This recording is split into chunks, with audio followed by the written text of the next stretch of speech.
football. Ford Monday Night Football.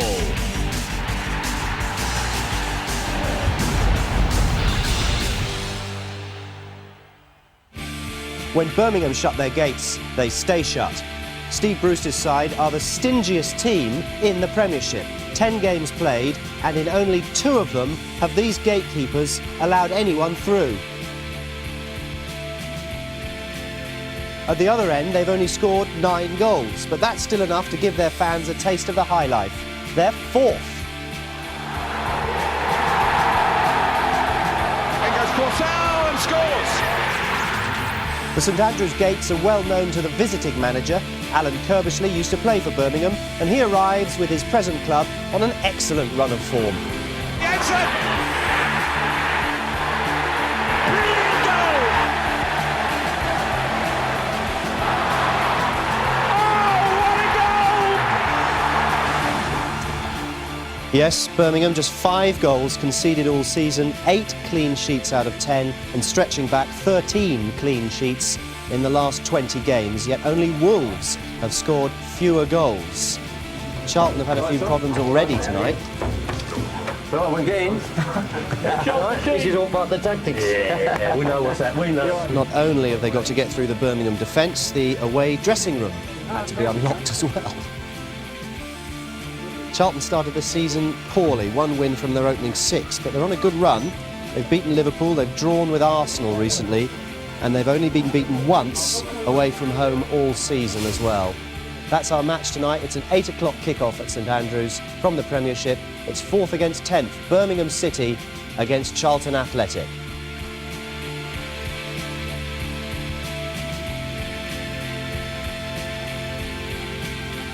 Very good evening. It's Birmingham City's highest league position for 43 years, and better than that, they're above the Villa. A win for Charlton this evening, though, and they would go 7th. With us, a man who will always be associated with Birmingham City.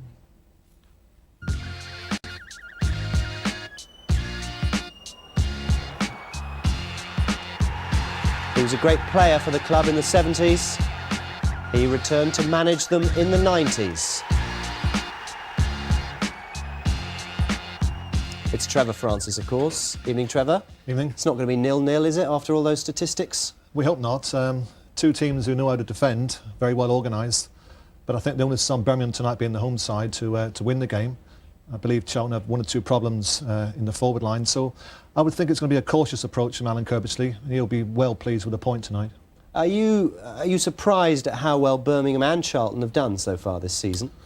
I'm not surprised with Charlton because they finished 9th last year and they're more or less in the same position at this moment.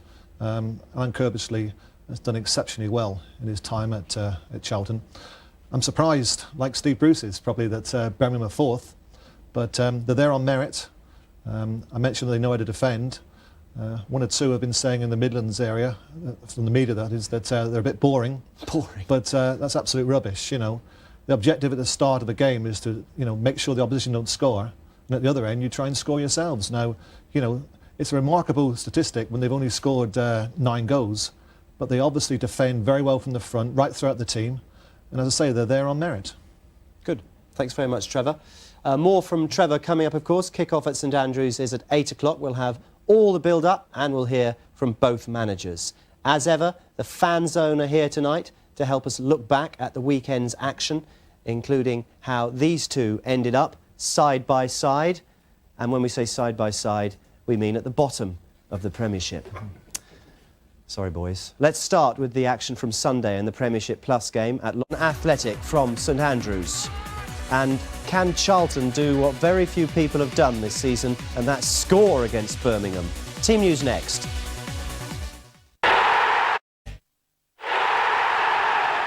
Boys.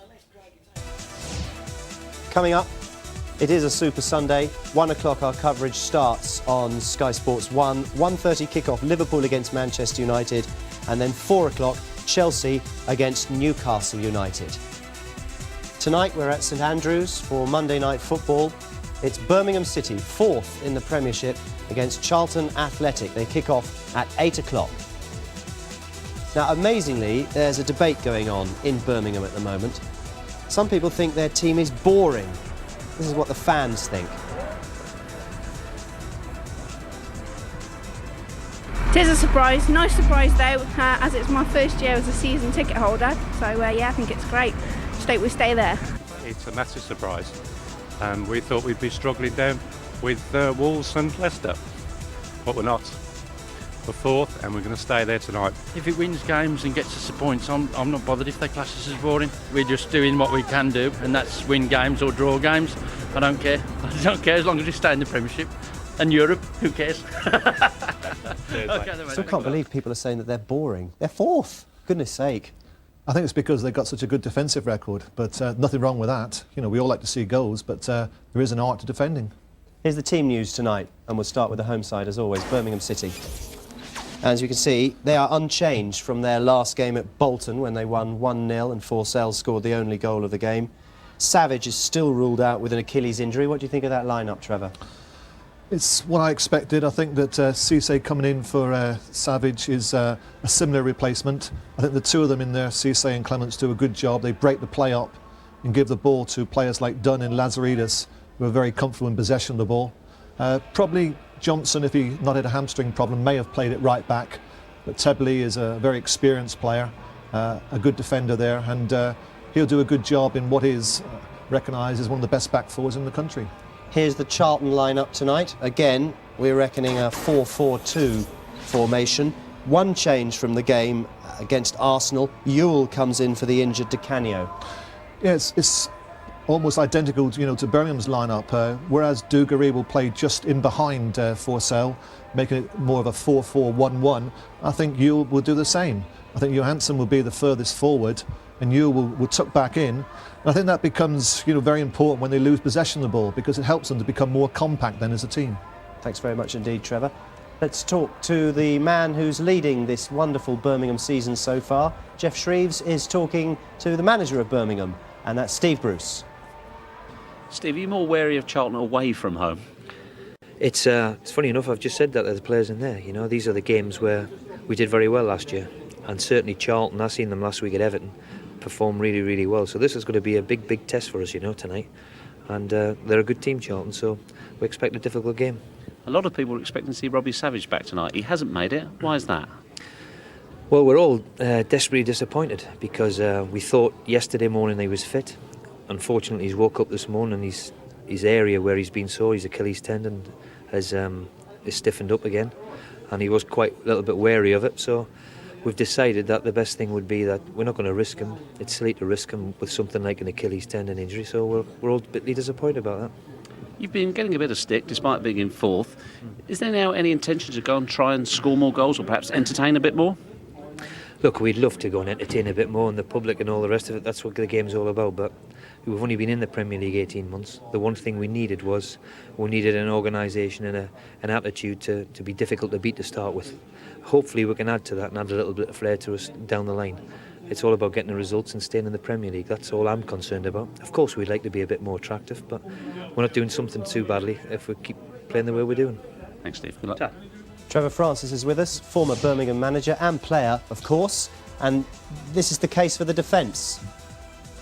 It's an astonishing record, isn't it? It is, but it's not as if they don't have flair players in the team. I spoke about Dunn and Lazaridis, who operate in wide areas, and I think Forssell and especially Dugarry are fantastic to watch. So they certainly have players who have got the ability, to entertain. But at the start of the season, I'm sure Steve Bruce would have been looking to try and improve on last year's showing, because everyone in Birmingham were very pleased with the 13th finish last year. So to be fourth at this moment, it presents its own problems, because now the supporters will be turning up today thinking, well, they're not playing against a Chelsea or a Man United or an Arsenal. They're playing against Charlton. This should be 3 points. But we all know that Charlton are so organised and are difficult to beat themselves. Now, here are two players who Steve Bruce will admire this season. They've really kept the defence together. Matt Upson and Kenny Cunningham.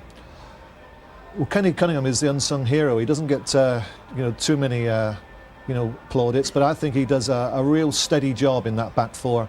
I think he's a great help, with his experience to Matthew Upson, because they're probably about 8 or 9 years difference in age, and what he's doing is helping the youngster along, and he's certainly doing a good job of it. What I like about Cunningham is he's never flustered. He's so calm under pressure. He's a calming influence on the rest of the players around him, and he reads the game so well. you look at his attributes, you wouldn't say he's a big head of the ball. He doesn't have great pace, but he's got great positional sense, and that is so important for any defender. Upson, of course, is an England international. Do you know who the last Birmingham player to be an England international Go on, you was? tell me. I'll tell you the year it was. Go on then, when was it? 77. I thought it was 78. 77 you last played, was it? It could have been 74 actually, but I suffered a serious injury when I was tipped to play on the Wednesday. I got injured on the Saturday playing at Bramwell Lane against Sheffield United when Don Revie was the manager, so I had to sort of recover from that. And it takes its toll when you get injuries, and I had to wait till, I think it was 77 it was, when I made my debut against the great Holland team of Cruyff and Van Neesven. You remember that? You don't remember? You're too young for that. No, I do remember. I'm very youthful looking. But just a word about Upson. Could I say that, I watched him a few times last year when I was the Palace manager, when he was playing at Reading. And I couldn't believe that, that he was out there on loan for starters. And Arsenal were going to bring him back, and then they let him go on a permanent deal to Birmingham. I thought it was a terrific signing that I never thought could take place.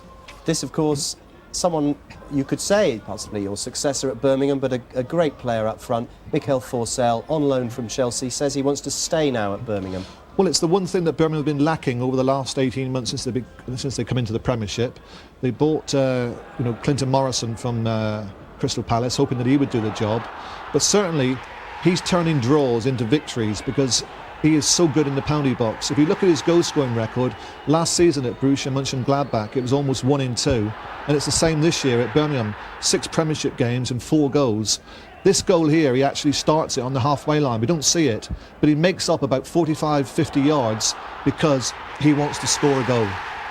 And he's certainly in great form. And I think he's been the biggest plus, for Birmingham. They've made big money signings. We've spoken about Dunn, we've spoken about Upson, but 2 of their most influential players are the 2 loan signings, Forssell being one and the goalkeeper Taylor being the other.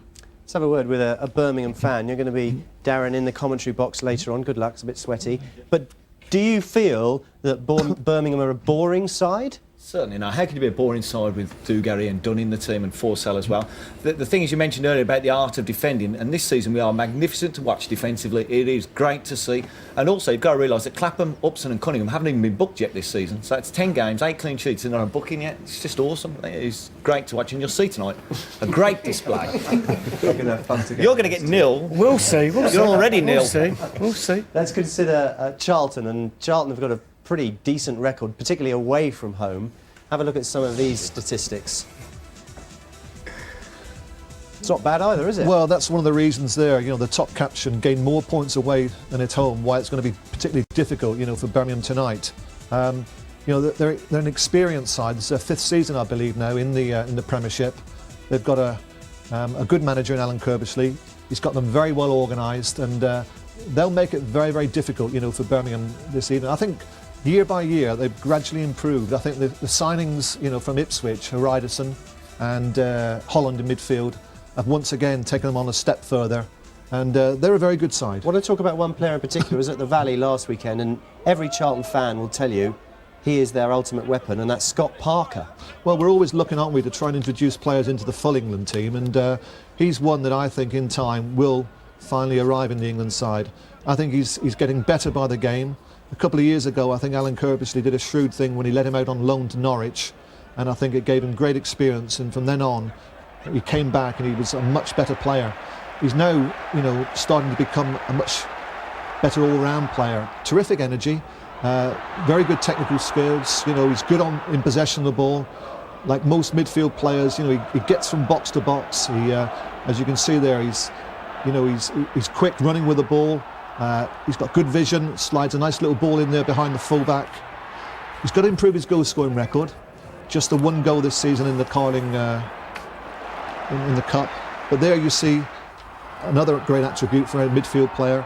He's willing to do the work, going back where he dispossesses, a midfield player, giving good protection to the back 4. Tell you someone else who's had an interesting season so far for Charlton, and that's Jason Euell. There's obviously a shortage of strikers with injuries at Charlton at the moment. He had a disaster against Manchester United. He fell out with the manager. He was sent off. Now he's back. Good goal-scoring record once again with Charlton. Top goal scorer in the last 2 years. I remember at St Andrews when I was manager there some 3 years ago, he scored a fantastic goal for Wimbledon. And at the end of the season, David Sullivan, one of the co-owners at Birmingham, was very, very keen, to offer money. In fact, we did. We offered big money, but he decided that he wanted to go to Charlton. But he was a player that I admired, and he's an important player to them because he plays in that little link position behind the front. And at times, it's a very difficult position, to mark players. And certainly Euell has got an eye for goal. And he's, despite his differences, his fallouts with Alan Kirbishley, I think Alan realises that he's still an important player for Charlton. Let's ask the Charlton fan who's in the studio. What are your ambitions season by season? What would you expect this season? I think we've got to go on every season, and this season we've sort of said, right, top 10 again. I think we're now a Premiership team, but we want a cup run. We're desperate for even a sniff of Cardiff. I mean, at the moment we're lucky if we get to the third round. So I think most Charlton fans just say, look, just give us a bit of silverware, or at least, like I said, a sniff. But we're a solid Premiership team. We're improving player-wise every year. And I think tonight you'll see our midfield is so strong. In Holland, it was a great shrewd buy, as Trevor said, Parker and Jensen. And I think that's why we win tonight. Won't be 0-0, will it, boys? No. Be something nil. 2-0 Charlton. We mentioned it before, but the manager of Charlton has some links with Birmingham. Alan Kirbishley used to play at St Andrews, although not with you. I think you just missed each other, didn't you? Yeah, I was looking at one or two of the stats with regard to Alan, and I know most of them as a manager, but as a player, he joined in '79. That was the year that I left the club for £1 million for Forest, and I'd imagine that some of the money that they brought in with my sale, they brought Alan as well, along with Archie Gemmell, Frank Worthington, Colin Todd. That's what he used to look like. He didn't like. score too many goals, but that first goal there was once again against an ex-Birmingham City player. That was Paul Cooper, who made his fame at Ipswich, but he played in the 1972 semi-final for Birmingham at Hillsborough against the great Leeds side, and that was a great side. Let us hear from the man we just saw. This is what Alan Kirbishley looks like tonight. Alan, would you gladly take a couple of goals like yours there? Oh, I'll take any goal. Yeah, I mean, we're coming to Birmingham tonight. They've done fantastically well, but we're looking forward to the game. We're coming into it with a bit of confidence, so it should be a good one. Will this be a real test for you? Because you've done well away from home, haven't you? Yeah, we've picked up a majority of the points away from home, but Birmingham, as they've shown near the end of last season and for the start of this season, they're in terrific form, so it's going to be a tough game. But as I said earlier, I think we're coming here, we know what we're up against and we're prepared properly, and so we can do it on the pitch. Injury-wise, how difficult has it been to put a team out? Well, it's not been difficult to put a team out. I mean, we've got a squad, I think, that can compete in the Premiership, but there's not a lot of clubs that can handle 7 senior players out, which we've got at the moment. But I can't play all them 7, obviously, But we've got a few, and but that's just rallied us round. I think the team that goes out there has been putting it all in and been getting results, and that's the way it is for us. Have you been impressed by Birmingham? I have. As I said, I think that the newly promoted side last year, they had to consolidate, which they've done. But at the end of last season, if you look at their form at the end of last season and the form so far this season, it's been fantastic. They work ever so hard, and the crowd get behind them, which is another factor for them. But I think that for them, consolidation again this year probably be what they need, and then they can think about bigger and better things, because it changes so quickly in this Premiership. I'm sure Steve's delighted with what's happened, and they find themselves in the top 6, and every week goes by, they're still in there. So if they get a result tonight, they stay there again. I'm sure you'll hope they're not. Good luck, Alan. Yeah, I am. I'm hoping we're in there by tonight. Thank you. He doesn't look different at all, I don't think. Hasn't changed at all. It's Monday Night Football, and it's coming live from St Andrews. It's Birmingham City against Charlton Athletic from the Premiership, 4th against 10th. And coming up, more action from some of the Premiership's endangered species. This week, when foxes attack. Action tonight, head-to-head, as it were. Dead level in the league, 16 all. In the Premiership, they played twice. That was last season. A draw at St Andrews, a victory to Birmingham at Charlton. And at St Andrews, Birmingham have got a very good record. They're well ahead. In fact, 3 of the last 4 have been draws. Who do you fancy tonight? The bookmakers think Birmingham. Well, I think that Birmingham being the home side, you have to slightly favour them. I think it's going to be a very tight affair. Charlton don't have a happy time when they come to St Andrews in the past anyway, but 1-0. 1-0 for Birmingham. 1-0 for Birmingham. Let's find out what happens. Here's Alan Smith and Rob Hawthorne. Well, Birmingham are up to 4th, mainly off the back of that excellent defensive record this season, but they haven't been without criticism, Alan. Ugly and negative they've been called. Do you think that's unfair? Well, I think it is grossly unfair. I can't believe that anybody would question Birmingham's methods, and when you consider the history of the club, to be 4th in the Premiership, 8 clean sheets, 1 defeat all season, I think it's magnificent. And when you look at the attacking players they've got, it can only get better from an attacking point of view. Well, after that victory over Bolton in their last game, Steve Bruce has named an unchanged team. Damien Johnson still hasn't recovered from the hamstring injury he suffered against Aston Villa, so Oliver Tebily continues to fend off competition from Jeff Kenna for the right-back spot. Robbie Savage has had a full week's training, but his Achilles is still sore, so having rushed him back for the match against Villa here, Steve Bruce is desperate not to make the same mistake again, and Aliou Cisse continues to deputise. Well, this marvellous defensive record owes plenty to the likes of Kenny Cunningham and Matthew Upson at centre-half, but the team as a whole defends with a lot of discipline. Steve Bruce will be very disappointed that Savage didn't make it tonight. That midfield area is going to be very competitive. The partnership up front, as I said, can only get better. Michael Forssell is absolutely flying with 4 goals, and you have to think that Dugarry will get off the mark soon to match that creative influence of his. Charlton are unchanged from the team that was unlucky to lose in the Carling Cup to Everton. Jason Euell, who missed their best chances, keeps his place up front with Johansson. Kevin Lisbie, on his way back from a knee injury, only makes the bench. Mark Fish has recovered from injury, which is just as well in a defence already missing Luke Young, Gary Rowett and Richard Rufus. Well, this defence and midfield has got a fairly settled look to it. Alan Kirbishley has made a slight adjustment in midfield of late, moving Matty Holland over to the right and bringing Klaus Jensen into the middle. And it's worked an absolute treat. The front two, Jason Euell and Johansson, they might be asked to get on with it at times on their own, with the midfield just supporting, and Jason Ewell's physical presence in particular I think is going to be very important for Charlton.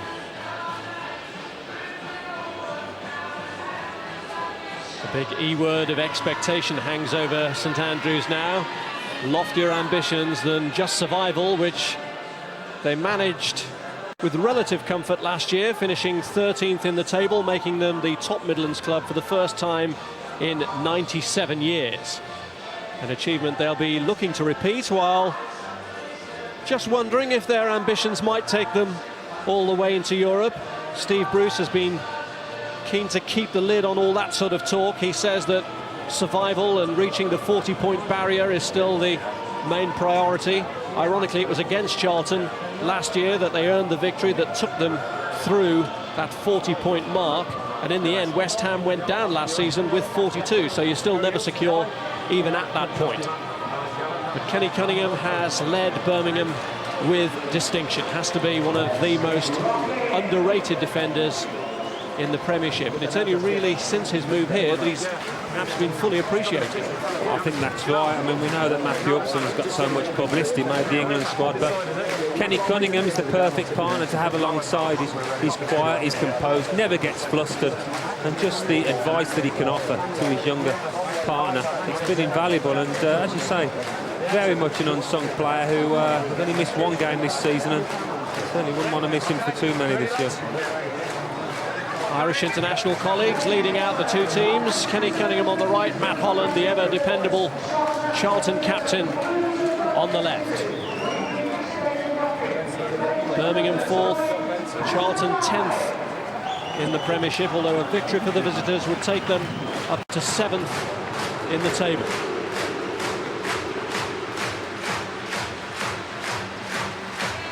In terms of surviving after promotion, Birmingham manager Steve Bruce regards Charlton as the template. The two clubs go head-to-head live after the break.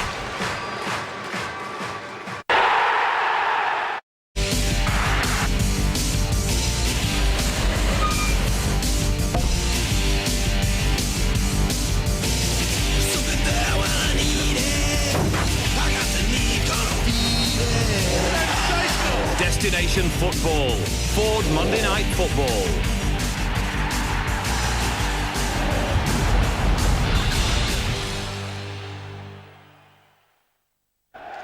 Welcome back. We're at St Andrews for Monday Night Football. It's Birmingham against Charlton. We are interactive. The boys are in the fan zone booth. Be very lively in there. See their best bits later. And player cam is Michael Forssell. Commentators Alan Smith and Rob Hawthorne.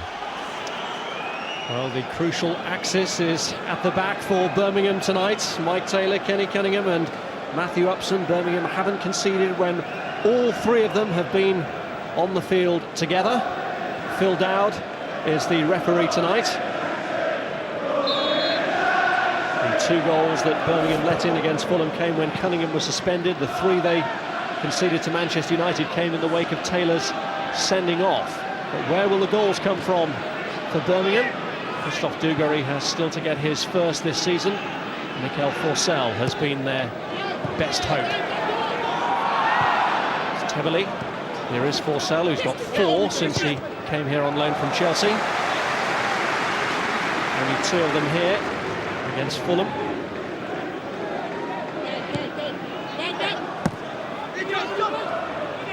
Tebily. Work from Dunn. Just got caught.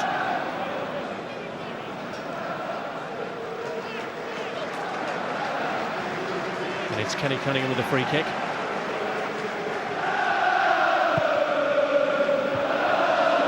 By Clemence, Forssell, and by Kishishev, and now Scott Parker aims one for Jason Euell. Ball from Tebily that Clapham let his goalkeeper deal with. And Taylor's ever-present record this season ruined by that sending off against Manchester United that saw him suspended for the goalless draw with Villa here.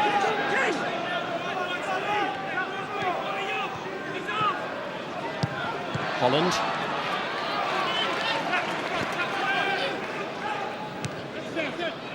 And here's Kishishev.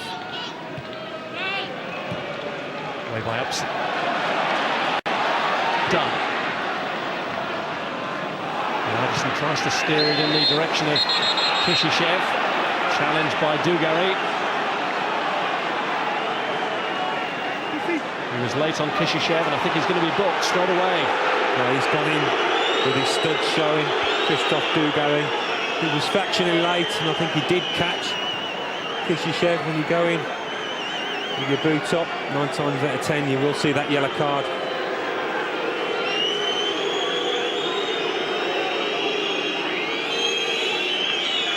It was the nature of the challenge that upset the referee, and no allowance for the fact that it was so early in the game.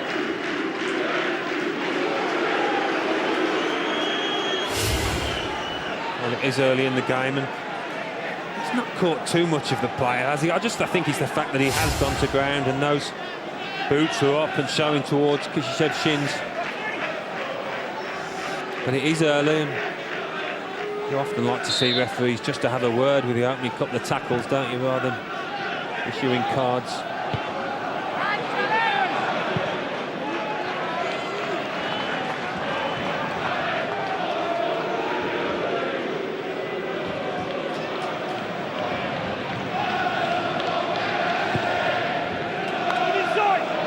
Jamie Clapham.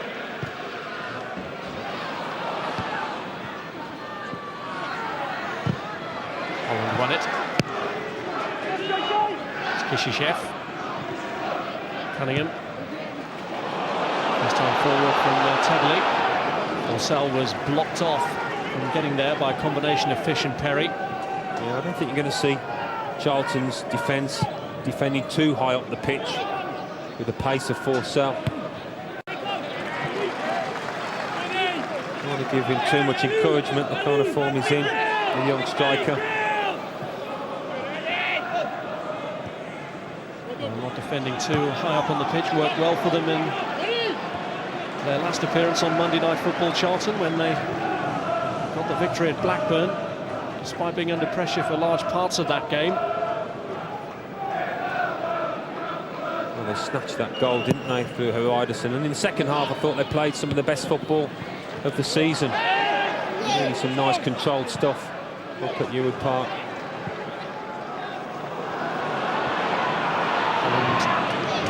Just overhit it for Jason Euell.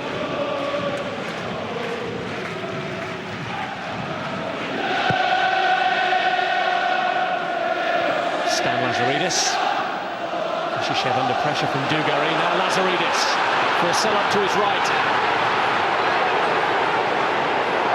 Can Dunn feed it across? He tests the goalkeeper.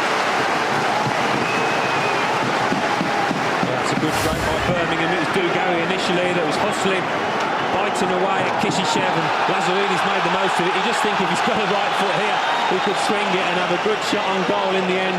Forced across. It's a very tight angle for David Dunn to make anything off.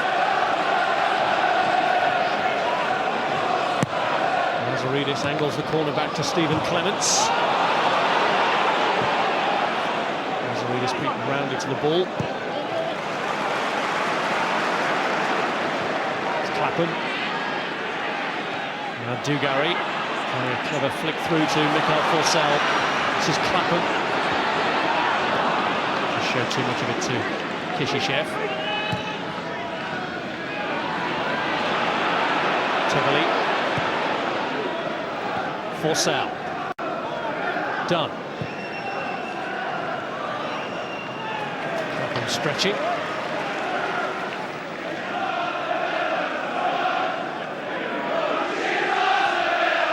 Clapham, who's been a solid figure in this excellent defensive season so far for Birmingham.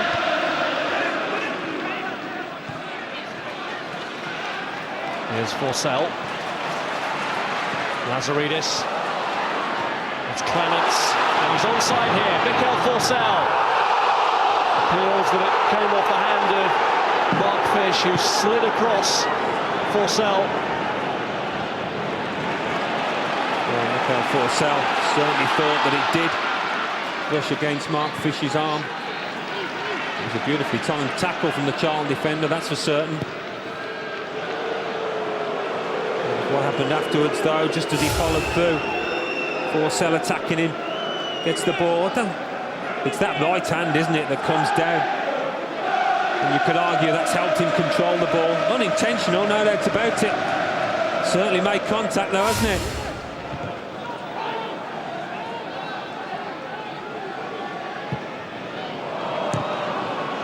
By Upson.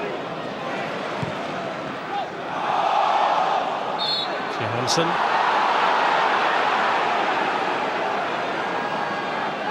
Cisse, who was guilty of giving away the free kick there.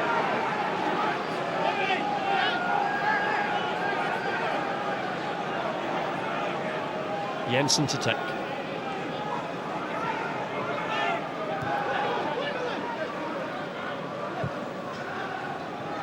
Here's Euell.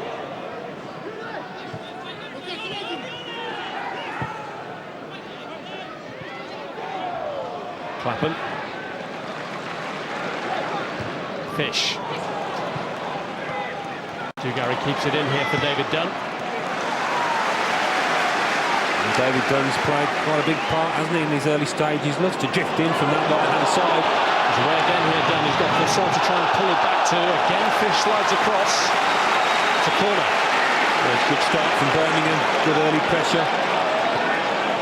Once this crowd at St Andrews gets going, they're very hard to quell. Turning up the volume now. Upson and Clemence and Tebily all in there for Stan Lazaridis' corner.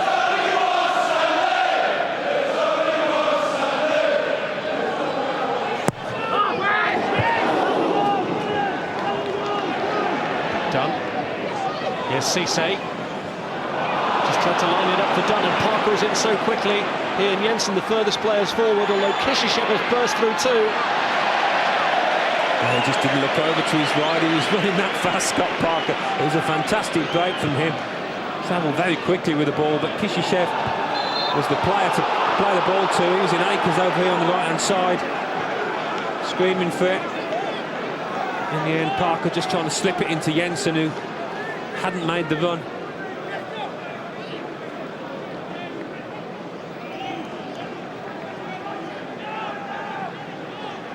It was a good threat from the Charlton break after a purposeful start to this game by Birmingham.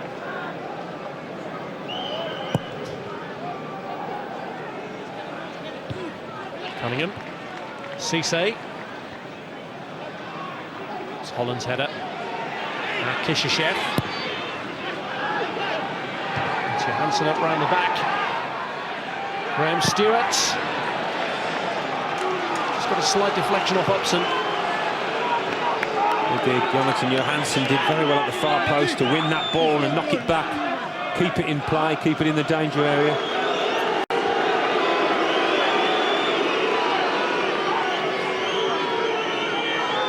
And it's Jensen with the corner. Hreidarsson will be a big threat. Oh, it's got a near post header, and Matt Holland has squeezed it in for Charlton. The corner routine has worked for them again. Blackburn, it was Hreidarsson, wasn't it, from the other side, who made a near post dash, but Holland started at the near post. He hasn't done anything in particular to lose his man, has he? He's got one man in front, one man behind, and from Birmingham's point of view, that's a very soft goal to concede. Comes at Mike Tyler very quickly, such close range. Great start for Charlton. And it's 13th game lucky for Matt Holland, who gets his first goal for Charlton.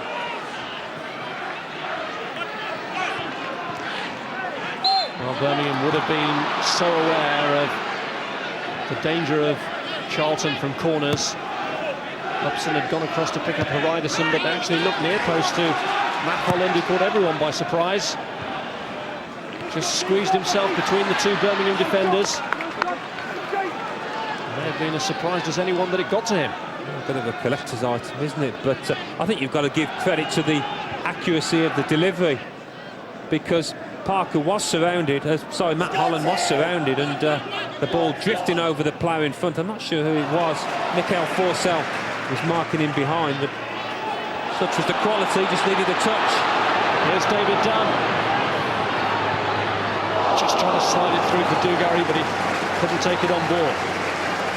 Oh, it's got to be worth it. Strike at goal from that position, 20-25 yards out. What an intricate pass that David Dunn tried there. Broke well, you see him drifting over to the left and cutting in. Just there, if he could have steadied himself and had a look up for the shot.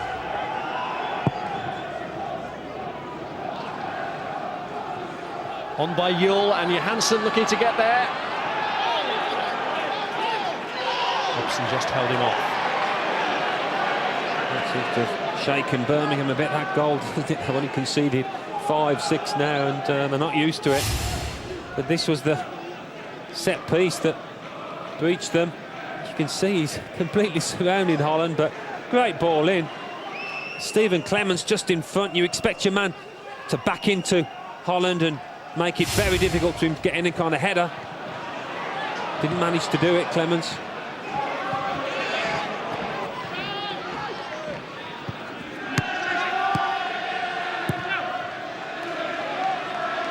Here's Forssell, now Lazaridis. Perry, Johansson to Euell.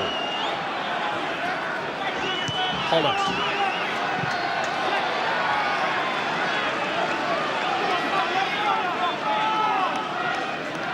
A moment for a team that have defended so resolutely this season already. Steve Bruce checking the watch.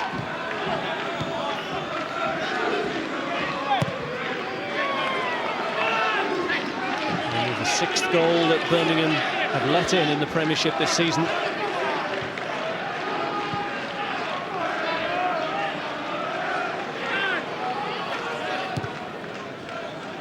Here's Clapham, former teammate of Holland's at Ipswich.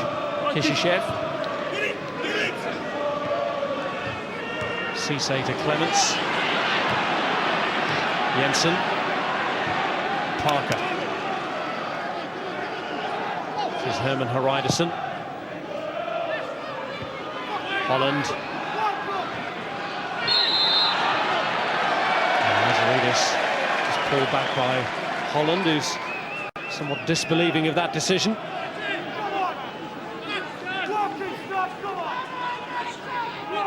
Taylor and Cunningham, first time that they've seen a goal scored past them when they've been on the pitch together, but it's the captain's job now to rally the team. Crowd need rallying more than anything. They're surprised to see their team go behind. Here's Dugarry. And a trick or two from him now to try and lift them. Here's Cunningham. Clemence. Upson. Clapham. It's gone off Parker.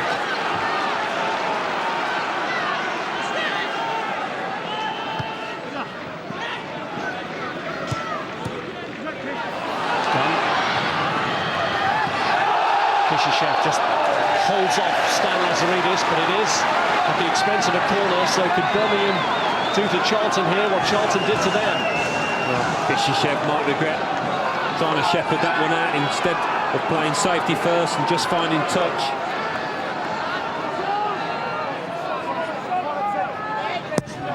Lazaridis' kick, Clemence goes for it.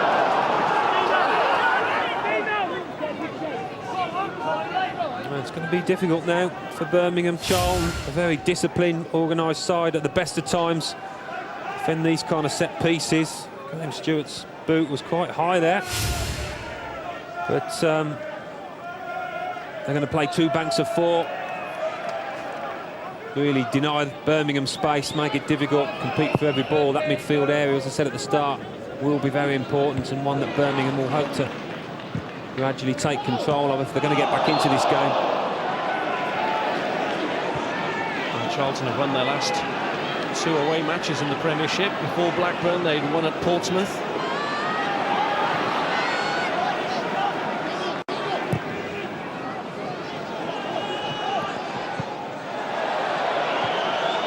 That's by Hreidarsson, the man who earned them their victory at Ewood Park. Player cam now switches to Charlton striker Jason Euell. Just press the red button on your remote for a closer look at him. There's certainly been a bit of joy when the high balls have been played into the Birmingham penalty area. Euell, Johansson, even Matt Holland, of course, from the goal have made nuisances themselves and normally expect Birmingham to mop up those kind of high balls.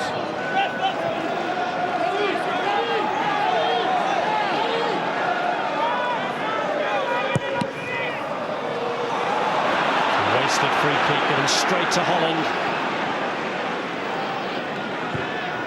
Retrieved by Cunningham. Here's Parker. Hreidarsson.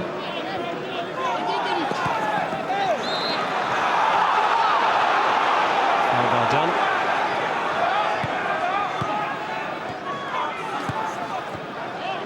This is Jensen.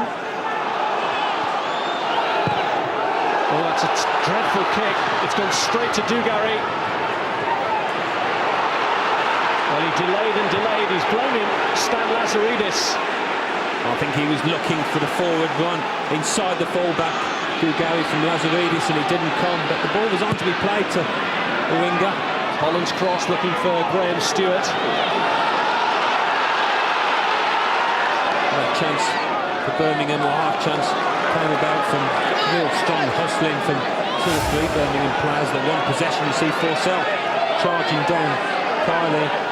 Could have just played it out wide to Lazaridis. I think he was looking for that diagonal run inside his fullback. Nobody's going to get too much time on the ball tonight, I don't think.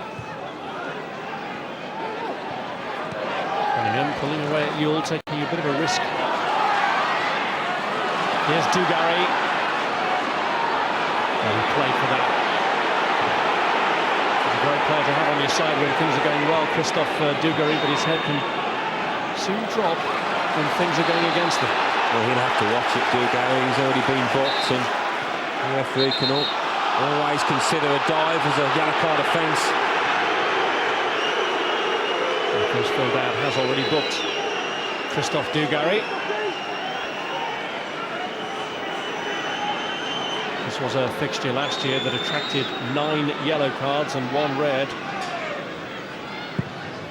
Jeff Horsfield was sent off for a lunge at Luke Young in the 1-1 draw between these 2 teams here last December.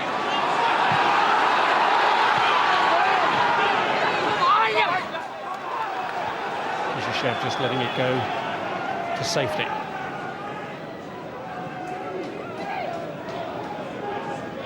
Curbishley, as ever, watching in the first half alongside Keith Peacock. He must be quietly delighted with the way things have started. Well, it must be, because when you consider the injuries they've had right through the side, but in particular up front, without Di Canio, Bartlett, Kevin Lisbie, they must have wondered where the goals were coming from. Here's Forssell. It's Jensen. Euell. On by Clemence. This is Lazaridis. This is a determined driving run from Stan Lazaridis.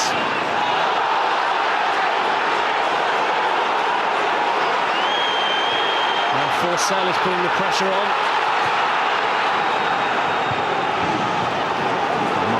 Very nearly made an almighty mess of that after Scott Parker had done brilliantly to chase back on Lazaridis, who drifted inside, showed his pace. Look at Parker, doesn't give the situation up. I think he gets a slight shove in the back there that sends him tumbling.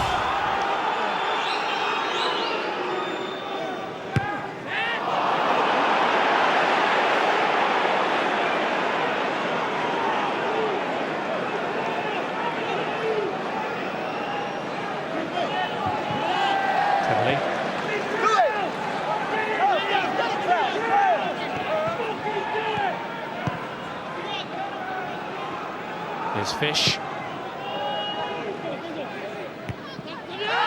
Away by Cunningham, but Tebily had gone to sleep then, and Stuart stole in. Cisse. Now Dugarry. Lazaridis. Kishishev in very sharply.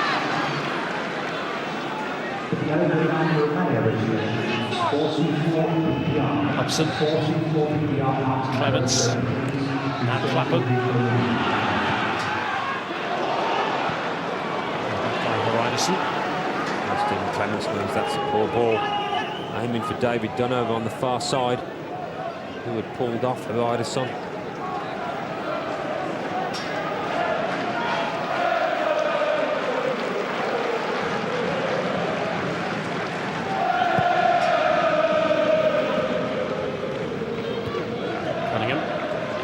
By Stephen Clemence, taken away from Forssell by Parker, then given away to Clapham.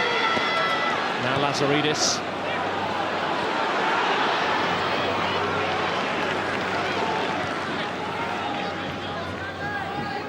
Kishishev.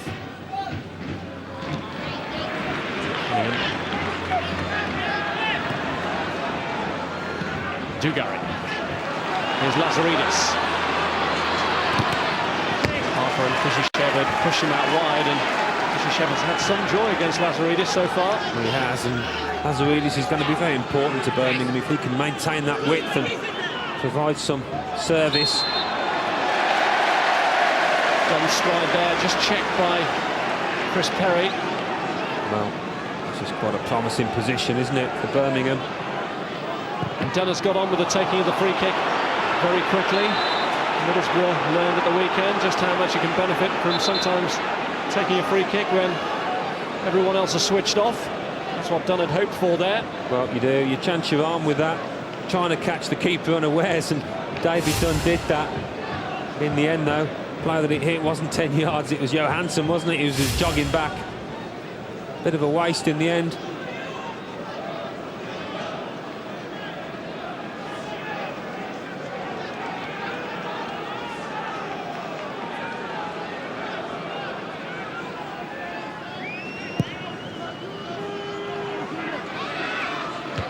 Upson, Lazaridis.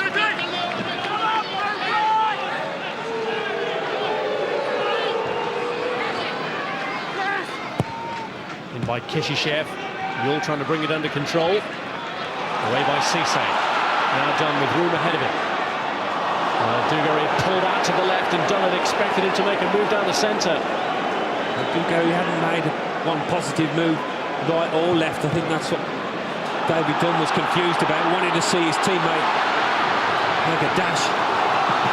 Lazaridis now has found Christoph Dugarry, who hasn't always seemed on the same wavelength as his teammates tonight. Good cross this time though, Forssell!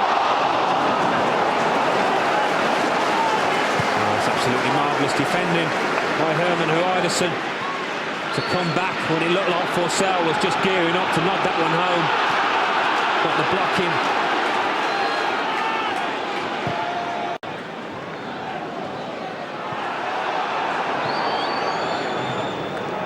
The defender that made the all-important block, but Dugarry hasn't looked quite up to par, but he's capable of this, just creating space and delivering a fantastic ball in. It's Hreidarsson that made the contact on Forssell to put him off.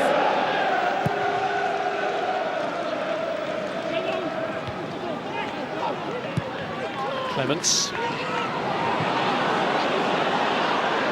Forssell. Now Parker. Hreidarsson. Stuart. And by Jason Euell.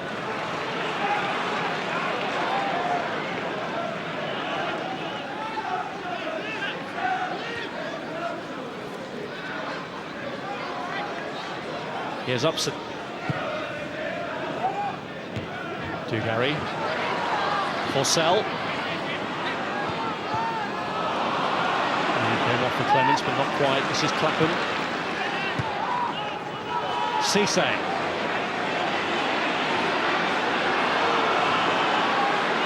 You're pressing hard, making life uncomfortable for Birmingham.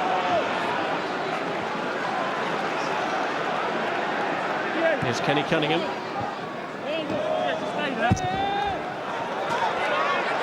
It's just lacking that tempo that you associate with Birmingham.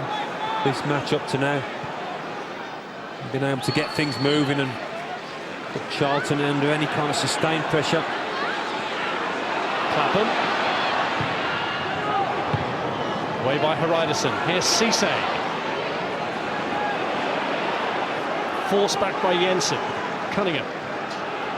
Clemence finding himself surrounded, did well to get free. And here's Lazaridis.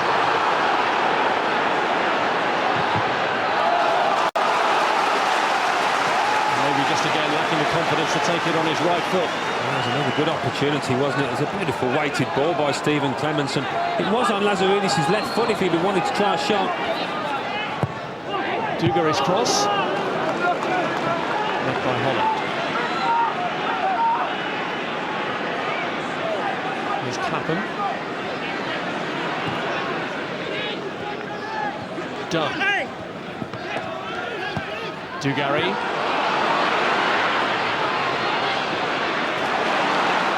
Cisse.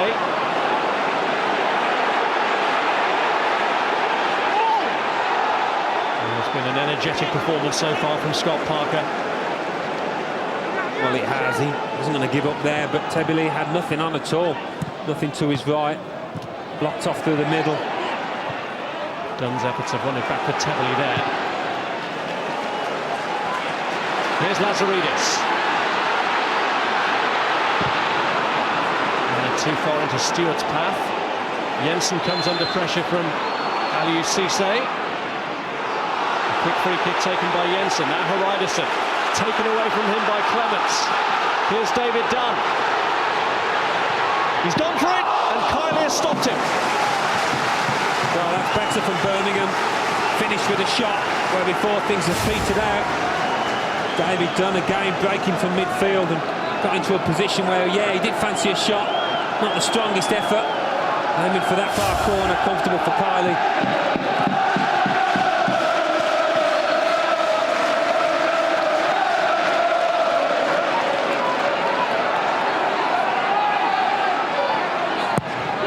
Lazaridis' corner flies over Forssell's head.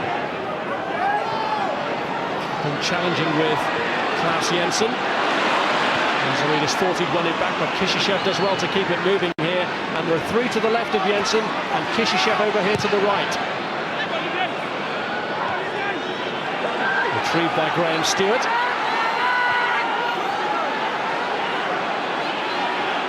Hreidarsson. Stuart. Euell bidding to get there, Kishishev does. That's well won. A bit of a waste in the end, but when Charlton broke from their own half, they weren't shy in committing men forward. Holland, Hreidarsson, draking into the box.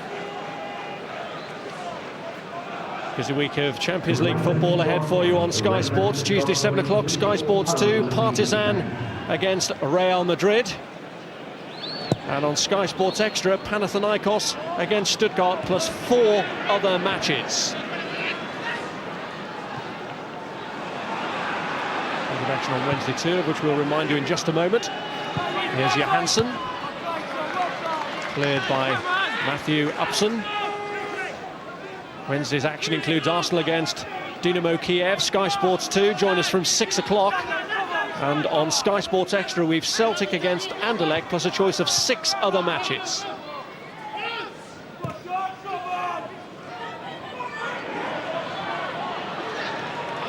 Euell. Here's Hreidarsson. He's got the better of David Dunn here as Hreidarsson. Too heavily for Euell to benefit. There was no one else there for Charlton. Forssell struggling to get it clear, but he got hauled down. It's a good break by Hreidarsson, just his final ball lacking. It's something that Steve Bruce would maybe want to see of Lazaridis up the other end. Australian's cutting in every time he gets it, maybe going wide. And servicing from the flanks would be a better option for Birmingham. Holland. Jason! Kishishev.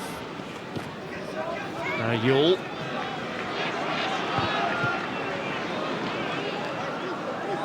Jensen. Jensen, who gave Charlton here the lead last year, but he then conceded the penalty from which Birmingham equalised. Hreidarsson, and he's onside. It's Jonathan Johansson! Oh, it had to be, but it wasn't, because it was saved by Taylor's feet. Well, that's a great save, and it's a very important save. It looked for a moment here as in Matthew Upson. Well, he's offside, isn't he, by a yard. Came across Matthew Upson's face, and he must have thought that the Charlton forward was going to be flagged. The flag stayed down, and it's a great opportunity for Charlton to go 2-up. Give credit to Mike Tyler for that one.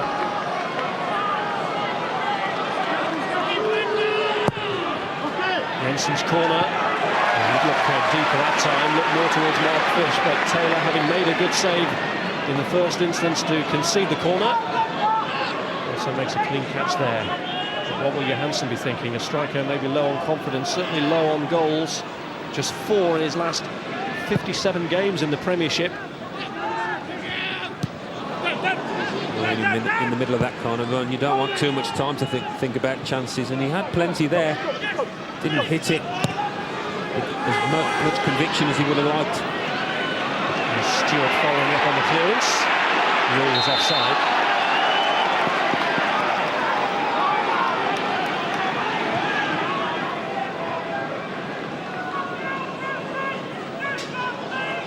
And the subject of player cam now switches to Birmingham's Christoph Dugarry. To keep a closer eye on him, just press the red button on your remote.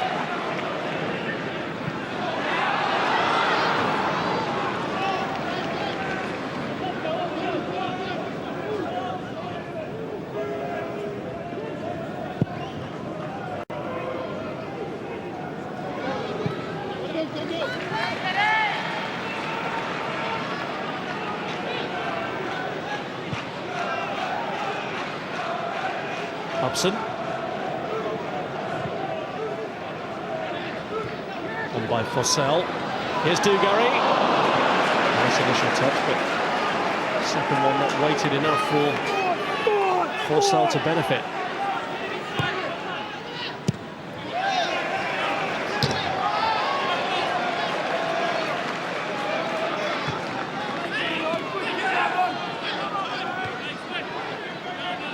Upson. Now Cunningham.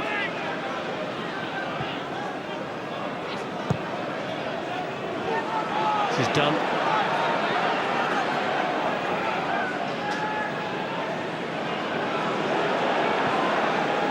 Cisse.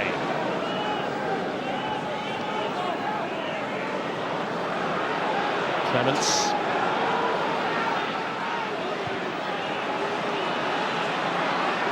Upson. Tebily.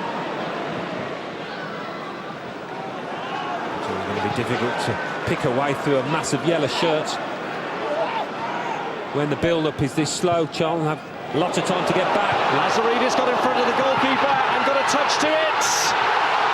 And Fish was in the right place to stop them going all the way. Spoke too soon there because it was a beautiful ball into the penalty area. A bit of indecision from Charlton.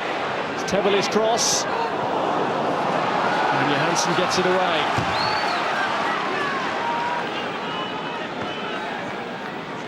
Here's Clapham. Clemence. Tebily. Good firm strike. It was worth an effort because Forssell was closing down Di Canio for any scraps.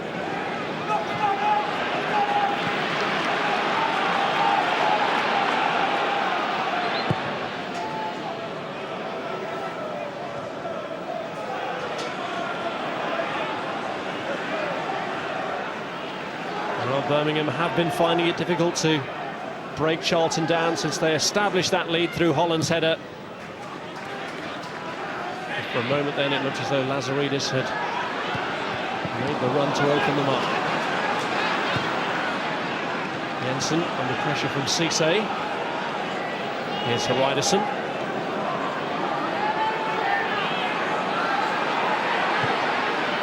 Euell.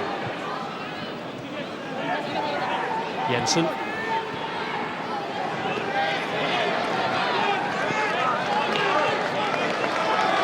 It's Clemence. Forssell. Taken away from him by Parker. Great run. Euell!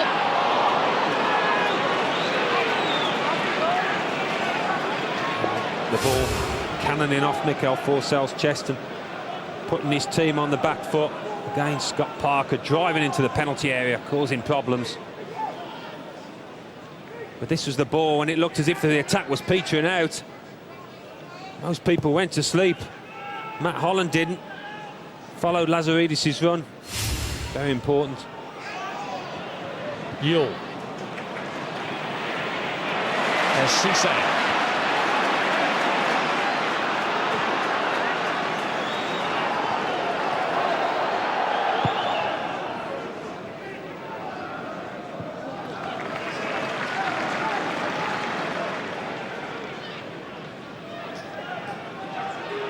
Upson.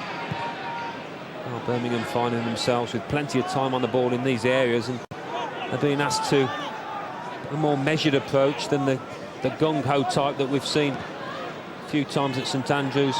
The rousing displays, but Charlton with plenty of men behind the ball. They're having to be patient, Birmingham. Choose the passes carefully.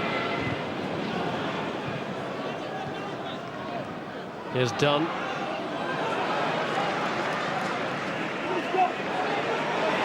Held off by Parker. Been very impressive in this first half. The shot there maybe from Upson on Johansson, not punished. Flag up. He's asking if it was him, and it was indeed Dugarry. The ball was played from deep.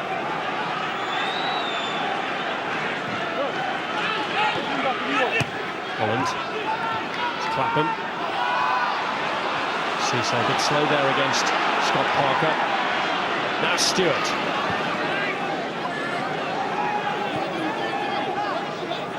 Hreidarsson.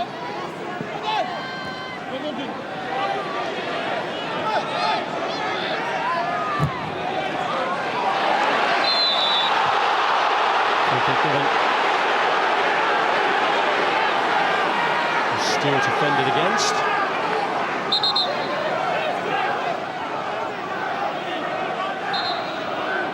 Charlton are getting to like these kind of set pieces from wide areas. Success from the corner kick, and it's a very similar position. Play the ball in with plenty of whip. Well, Jensen certainly capable of that. Here's Jensen's ball in. Hreidarsson was a danger, but couldn't get his head near it. Clapham. Lazaridis. Here's Forssell. Cleared by Parker. Screened by Euell from Upson. Well, Jason Euell's doing a really good job when the ball's played up to him. Often he's on his own and he's getting his body in the way, making a nuisance of himself and holding it up and letting his players reach him.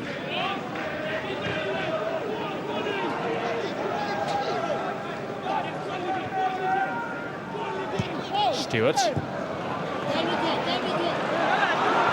is Tebily.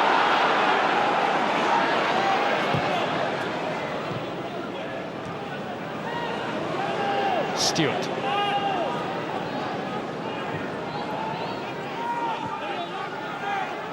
Now Jensen. And he's just offside. Johansson. Clapham over in the left back position was certain that he was. His hand went up and he can see across the line. He was about the same distance offside that he was when the linesman kept his flag down, and he missed that chance earlier on. He got it right this time.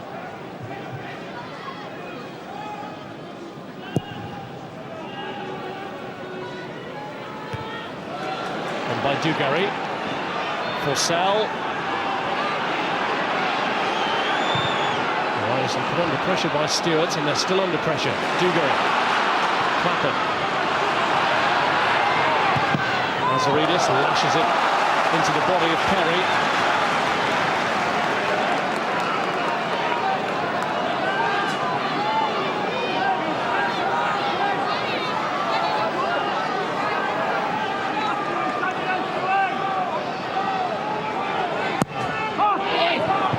Towards Forssell. Here's Dugarry.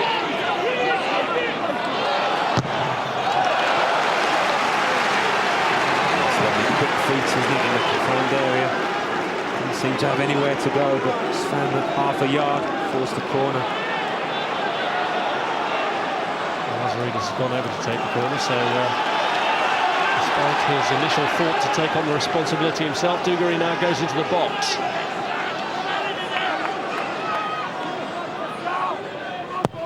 Swung in by Lazaridis. Clemence was round the back, and there was a heavy collision there.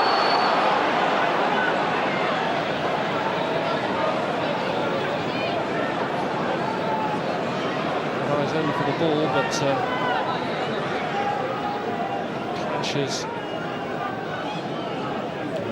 Clemence was both badly attacking it, wasn't he? And as you say, you only do have eyes for the ball, and you hear that crack of heads, and it does hurt.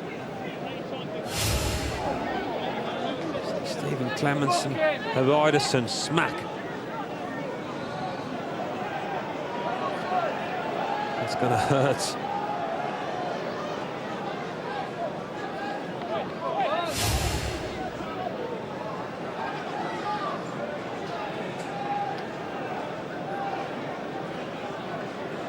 While Hreidarsson is getting some treatment, so too at the moment is Scott Parker.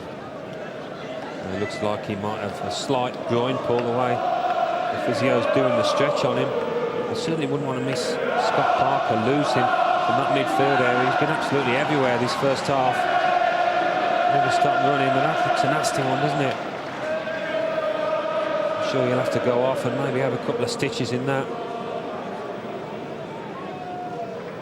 Well, if there is a saving grace from such a heavy clash, it is perhaps that it has occurred so close to half-time, but there is always concern with head injuries about the unseen effects of concussion, so the doctor has been called for. There are very visible effects there on Herman Hreidarsson. Well, he looks okay, doesn't he? You look into a player's eyes in that situation, he doesn't seem to have concussion. He knows where he is. He's a tough cookie though, Hreidarsson. Of course, sometimes with concussion the effect can be delayed. Stephen Clemence is also back on his feet. They're coming off the field for a short while at least.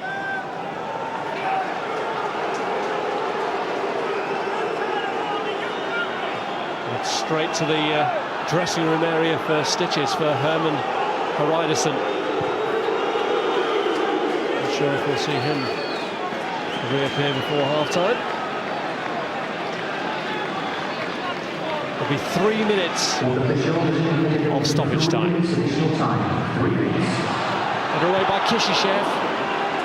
Fish had to clear there with Forssell lurking.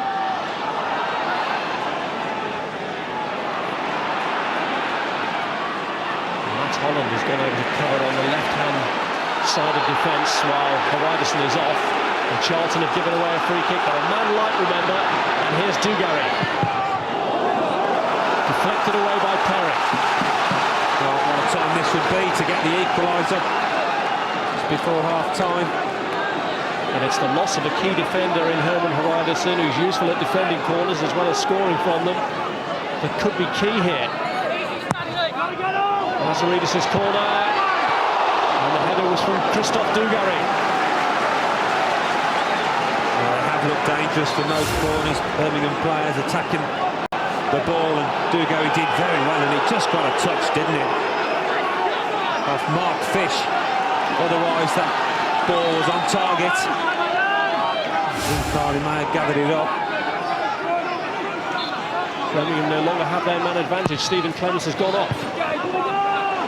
He's moved towards the dressing room area. Presumably he's still feeling the effects of that clash with Hreidarsson. So it is now a level playing field, 10 against 10. Upson.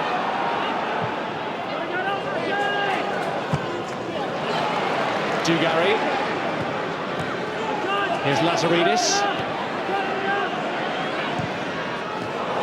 Forssell, good first touch. Gets away from Perry and then gets back inside. Superb centre-forward play from Mikhail Forssell. The ball was fizzed into his feet, but the touch was spot on. Taking it away from Chris Perry. Perry did his job, stuck with his man. Didn't give him much space for a shot.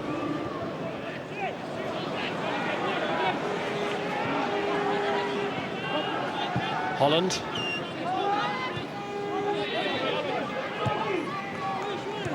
Here's Jensen.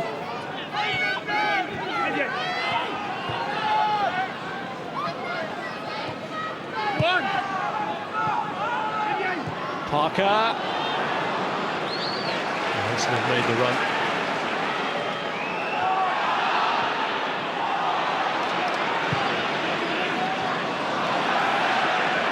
Well, 1 minute, Scott Parker's playing the ball through, and the next he's across the field, getting his foot in and dispossessing Dugarry. He's been absolutely superb this first half. Great stamina. Jensen. Will gets the throw in.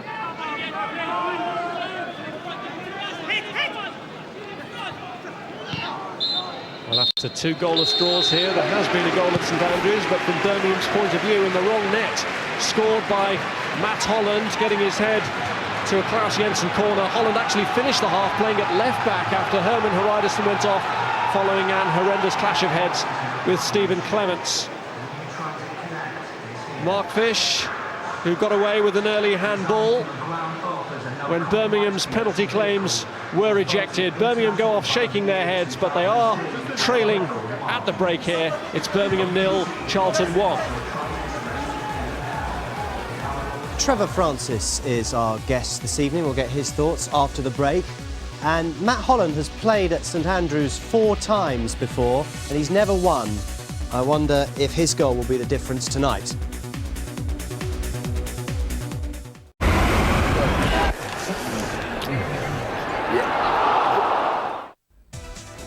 Football coming up on Sky Sports, and quite a lot at the weekend. Birmingham again at Wolves. That's midday on Saturday. That's a pay-per-view match. And then on Sunday, neither of these is pay-per-view. It's Liverpool against Manchester United, kick-off at 1:30.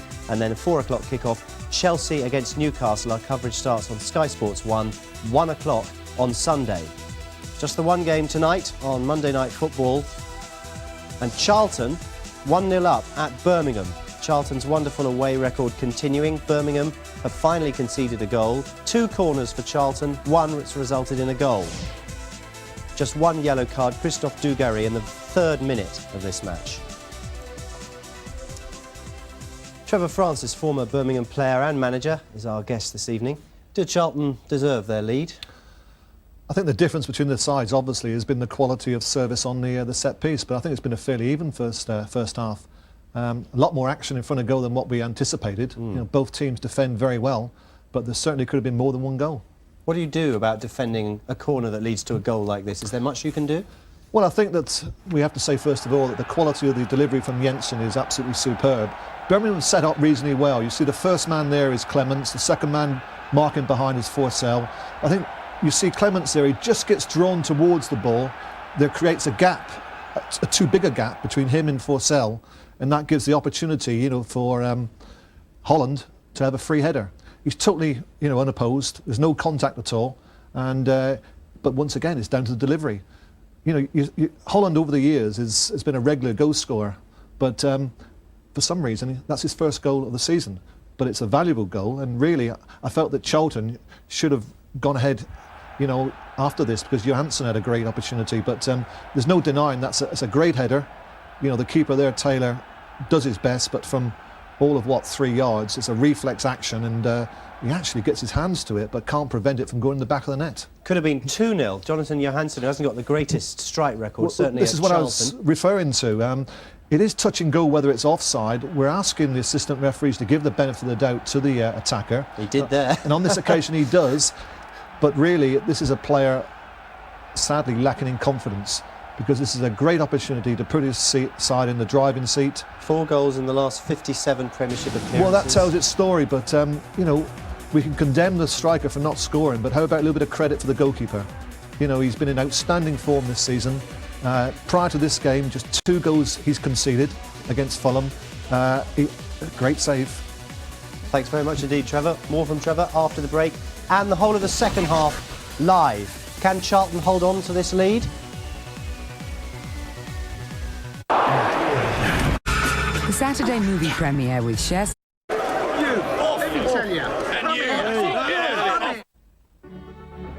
Champions League Tuesday and Wednesday here on Sky Sports. On Tuesday, the coverage starts at 7.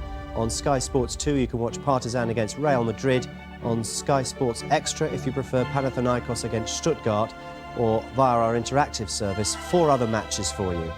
On Wednesday, the coverage starts at 6 o'clock. Arsenal against Dynamo Kiev is live on Sky Sports 2. Celtic against Anderlecht is live on Sky Sports Extra, or if you prefer via interactive, you can watch any of the other matches that are on. It's 1-0 to Charlton at St Andrews in the Premiership Monday Night Football. Birmingham 0, Charlton 1. The goal scored by Matt Holland in the 11th minute. Should Birmingham, though, have had a penalty? Because it was a fairly decent shout, wasn't it, Trevor? Well, there was no denying that it struck the arm of Fish, but I tend to think that it wasn't intentional. It's all down to the referee's interpretation, isn't it? And on this occasion, you know, Charlton have got a little bit luck on their side, because we have seen those given. So the fact that the ball's angle, that the movement is actually affected directly by Fish's intervention, makes no difference. Entirely up to the referees to... Well, the referee may not have even seen it, but it's a talking point every game, isn't it? We're discussing, you know, whether Impey handled it against Blackburn yesterday for Leicester, and it seems to be a regular occurrence, this. Is it intentional? Is it not intentional? Did the referee see it? A penalty wasn't given, and certainly Charlton got away with it. Clemence is still on after that clash of heads with Hreidarsson. Hreidarsson, a real bloody mess after that clash. Here's Alan Smith and Rob Hawthorne. Yes, so at least one of the injured parties has returned, although Charlton themselves have not come back yet. They're making the hosts wait. Steve Bruce's team haven't lost a game here since February. They're unbeaten in 11 since Chelsea won 3-1 on that occasion. But they'll have to throw everything at Charlton in the second half if they're to turn this one around, Alan. Well, that's one thing that you can be assured of, that this Birmingham side, Steve Bruce's side, will not give up. And I'm not surprised he hasn't made any changes, because I saw signs in the first half that offensively, they were getting things together, fashioning the odd half chance, and he'll put his trust in this 11 out there to drag the team back into this match. No changes either to the Charlton team, which is now emerging rather belatedly.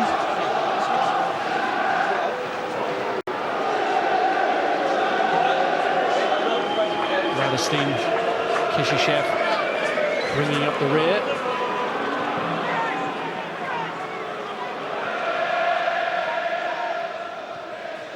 Well, it's been a very effective first half performance from this man, Scott Parker. He's the subject of player cam. Sky Digital viewers, press the red button on your remote. Alan Kirbishley will be hoping that Sven-Göran Eriksson's amongst them. He's been willing him to go down to the valley and give Parker due England recognition.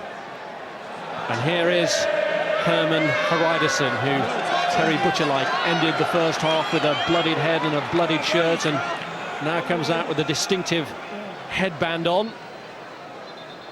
How will it affect him in going for corners in either box? It's always a difficult decision, isn't it, when you get a cut to the head like that? Do you persevere with a player? Because he's going to have his fair share of headers this second half, and invariably it opens up again.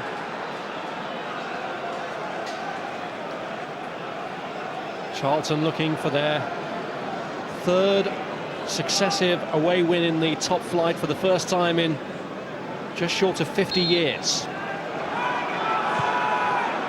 And they hang on to what Matt Holland has already given them. Could they even add to it? Fish does the first heading job. Hreidarsson stayed out of the way of Mikael Forssell. Here's Holland. Here's Graham Stuart. Pegged back by Tebily and then Cisse. There's Herman Hreidarsson. Clemence challenging with Parker. It's Cunningham. Dunn. Here's Dugarry.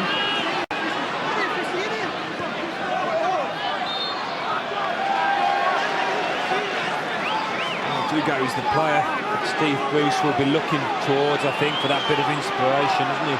We've seen it in flashes during the first half, not as much as Birmingham fans would like to see, but you can never discount the Frenchman.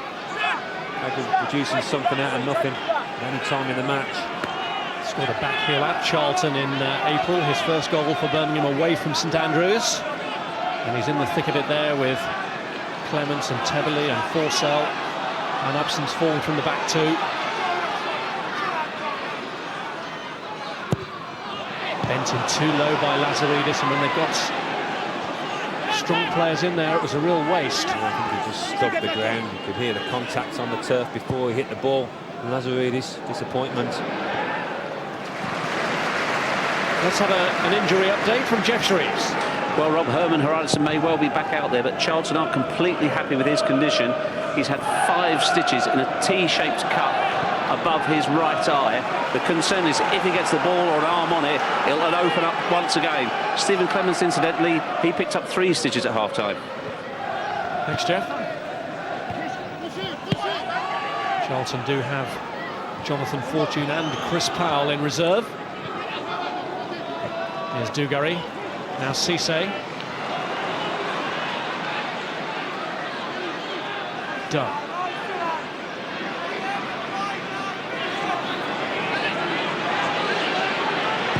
Working the angle brilliantly.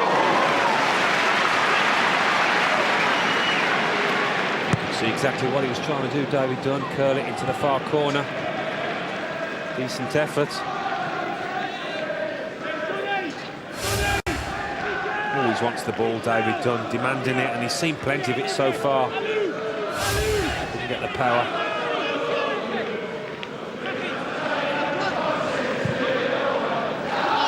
Johansson.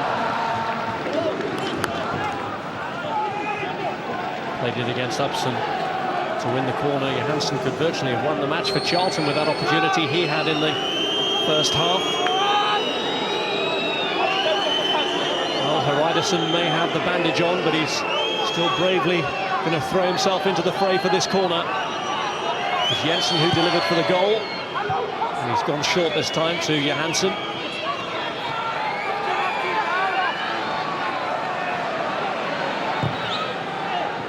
And for Euell with the cross. He's got a flick off Matthew Upson's head.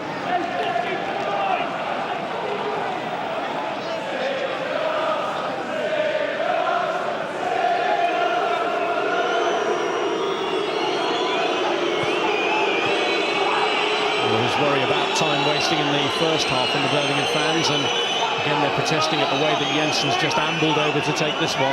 Well, he's their corner kick taker, so whether it's left or right, he's the man for it. Fish! Oh, nearly for Johansson. Another good chance for Johansson. It was all about reaction as Fish got the knock on. Comes to him quick, just pokes out a leg. Difficult chance. Again, though, Charlton making a nuisance of themselves on these set pieces, getting their heads to the ball first. Clemence, left by Dugarry this time, for Dunn.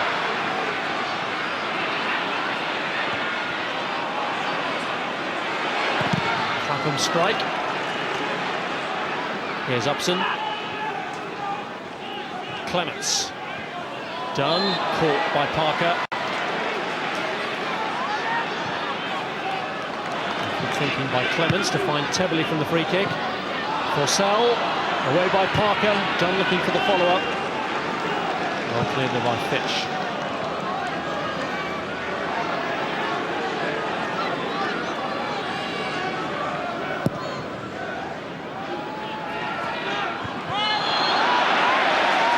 Mark Fish climbing all over Dugarry.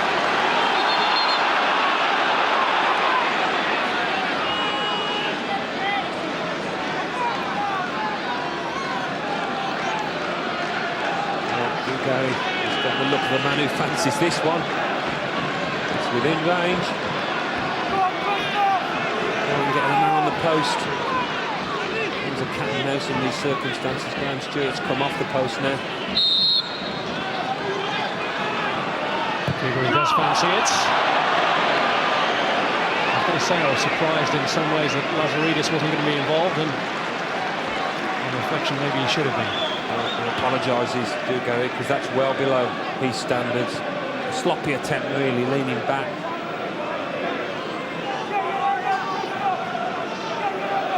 Having been with Eric Cantona at Manchester United, I'm sure there was some of that in Steve Bruce's thinking when he brought in Dugarry, hoping that he would be the talismanic influence that would bring that element of surprise to his team. Well, you can't say it hasn't worked. You look at the second half of last season and Dugarry was absolutely magnificent. Really got Birmingham going, got the crowd going. Holland. Here's Euell. Too short for Graham Stuart. Cisse. Clemence. And now Forssell. Here's Parker. Euell. Graham Stuart. Hreidarsson had got forward and stayed forward. Dunn's done well to resist Jason Euell's pressure there. Clearance by Chris Perry. A good early run from Forssell, pulled off. Chris Perry, if the ball was better, would have been dangerous. Now Dugarry. Lazaridis. Jamie Clapham. Blocked by Holland. And Upson coming under pressure from Bennett and Johansson. That's why you want Dugarry on the pitch. In a flash, you can gain a half a yard and whip in a dangerous ball. Lazaridis on the ball here did very well to knock it back. Here's Hreidarsson. Tebily away. Now Cisse.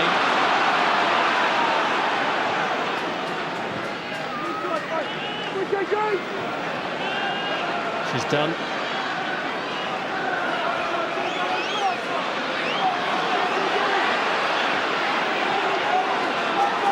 Upson. Cunningham. sense the crowd here getting frustrated with Birmingham's lack of progress in that move, but look how hard Charlton worked to close the ball down, to deny space. Here's Lazaridis, now Clemence. Clapham.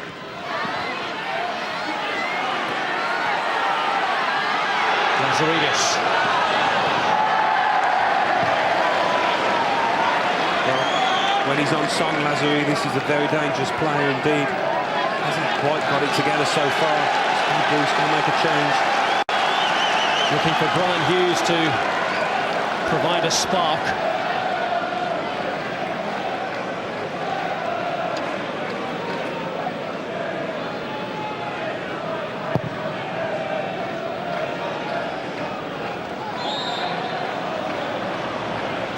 Clambering over the back of Euell. For a moment's delay. Here comes the change, and it's Cisse who's going off to be replaced by Brian Hughes. Well, Cisse struggled in that midfield area to really compete with the likes of Scott Parker, Holland, Jensen.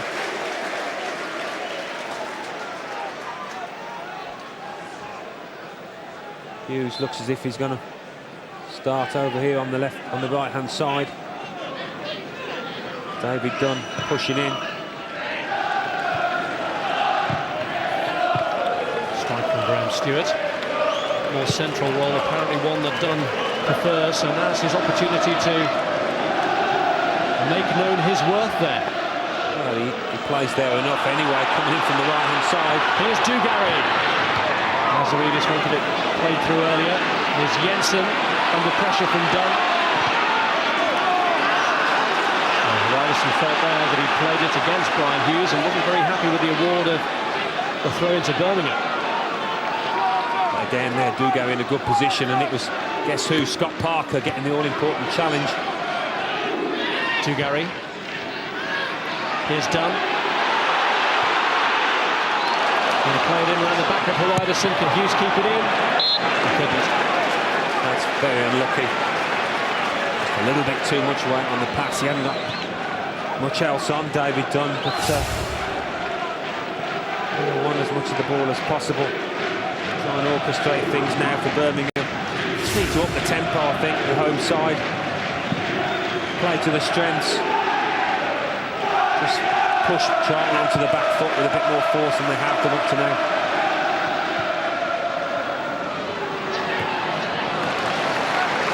By Upson for the corner.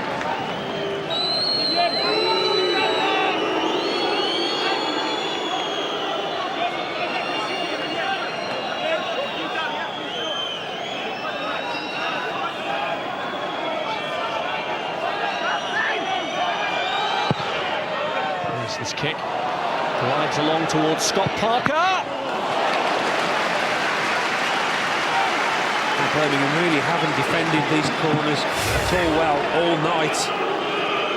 Again, failing to stop the first ball. Parker totally unmarked. Oh, they're having to be athletic again.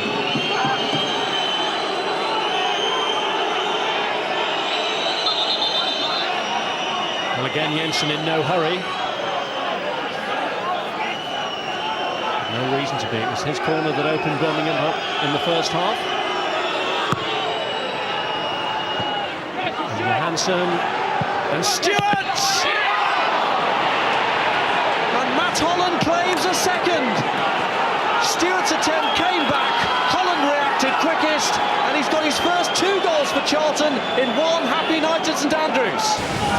There's one delighted man, but you have to say it was coming again. Charlton getting to the ball first, and the far post man, Graham Stuart, beautiful strike towards the far post, and Birmingham thought they'd done enough at this point to get it cleared. Who was it? Dugarry straight onto the chest of Matt Holland. Thank you very much, but the warning signs were there for Birmingham. They weren't defending these set pieces anywhere near as well as they should have been, and they've been made to pay.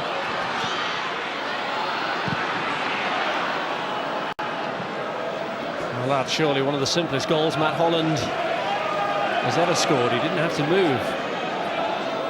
Knew little about it. Dugarry kicked it against him.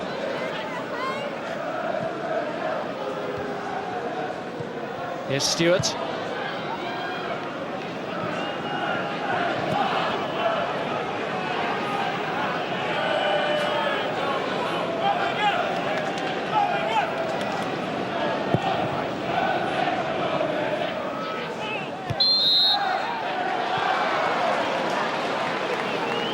Very bemused, but Dugarry has won the free kick. After his previous effort, Dugarry having no part in the taking of this one. It's left to David Dunn to try and rile Charlton, who've just established a firm level of superiority on this game. Well, these are the situations they've got to make more of. Birmingham, too many of them have gone to waste. At least test the goalkeeper, make him work.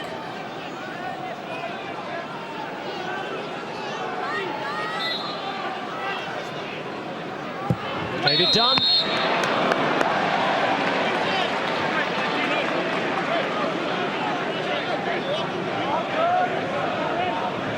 They what the offence was there, whether it was offside on Dugarry, but it was a very crowded penalty area, you can see that. Certainly no offside, there's no flag, and clearly with a man on the line there wasn't anyone in an offside position. It was a Birmingham man in the wall, whether he had a little push. The point of David Dunn's strike. Dugarry. Here's Hughes. It's a great ball. Forssell's run may slightly have been chipped by Kishishev. Deflected across, Dugarry bids to get there. Missed kick by Stuart gives Hughes hope. And he finds David Dunn. Clemence. Here's Tebily. Somehow got through to Forssell.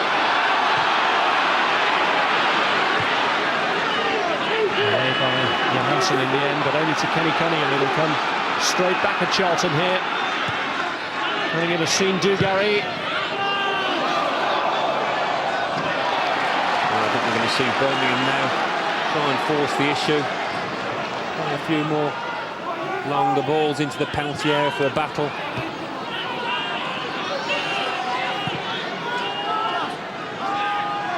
Cunningham. Here's Clemence. Forssell's layoff. Dunn. Kishishev there ahead of Lazaridis. Clemence. Hreidarsson certainly hasn't shirked from the aerial challenges.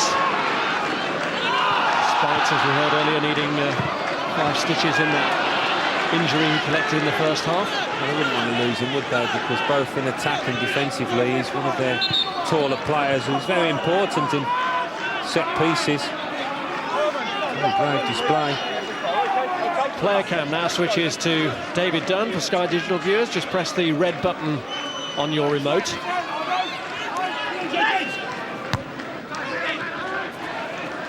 Here's Parker.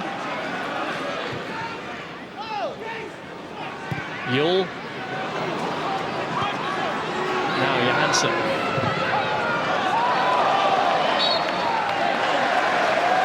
Okay. Johansson tried to get his cross in. Matt Holland made a 20-yard dash getting into the box after his hat-trick. I don't know when he last got one, but decent chance tonight. This was the goal. Graham Stuart at the far post, totally unmarked. And that has to be called unlucky in the extreme, but you can't see Charlton didn't give a few warnings before the goal. Here's Forssell. Now Hughes.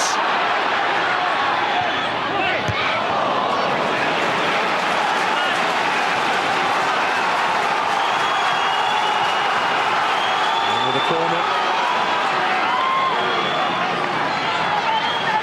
It's a good delivery from Lazaridis. A few missed kicks tonight.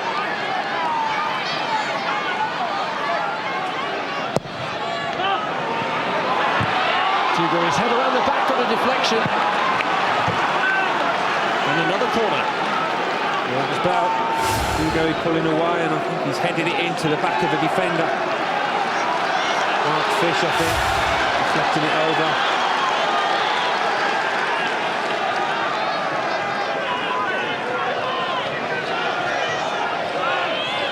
Lazaridis tries his luck again.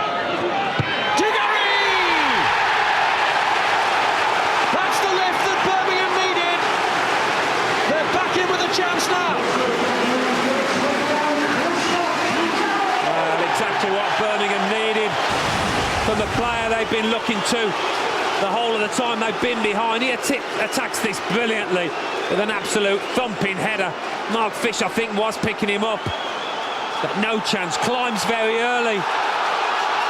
Look at his face, eyes on the ball, only one intention, he's going to make contact with this. Great leap, great header.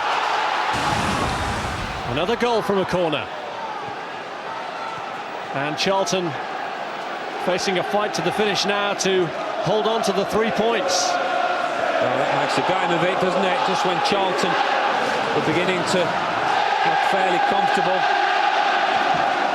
We knew this Birmingham side wouldn't give up. And there's going to be a lot of questions, I think, in the next 25 minutes asked of this Charlton defence. And it's his first goal of the campaign, Christophe Dugarry. First goal since April. And suddenly the mood has changed. A crowd that was riddled with angst and frustration, now looking at life more positively. Well, there aren't many better crowds than this one for getting behind the team when they smell blood. And I think they can tonight.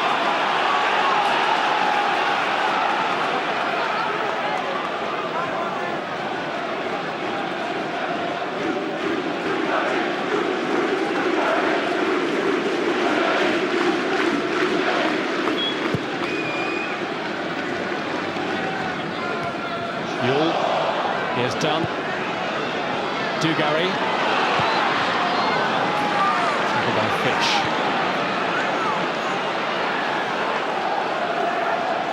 Clapham, here's Lazaridis, and hit against the on-rushing Jamie Clapham for the goal kick. Well, it looked for a time this was going to be one of Dugarry's shoulder-shrugging nights. Things weren't going well, first 10 or 15, but this is sheer determination. Sees the ball coming across and makes it his own. No doubt whatsoever.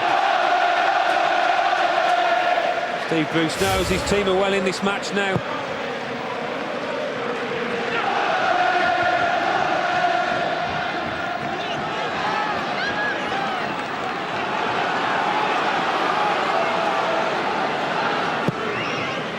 Christophe Dugarry has handed them a chance.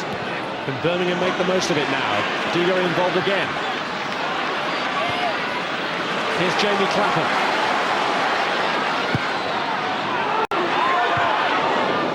Played by Fish, Tebily, now Hughes. Dugarry wants it early. It's cleared by Hreidarsson.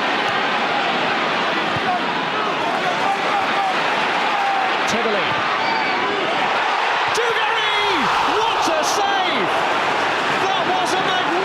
Stop from Kiely. Well, Christophe Dugarry cannot believe this. It's point blank, and it's not straight at Di Canio, it's just to his left, and the reactions are absolutely superb to beat that ball away.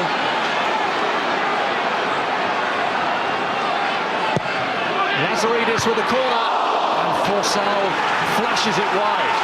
Oh, you talk about moments in a match that change the result, affect the outcome, and will that be one of them? One of the saves of the season, most definitely. One of Di Canio's right out the top draw.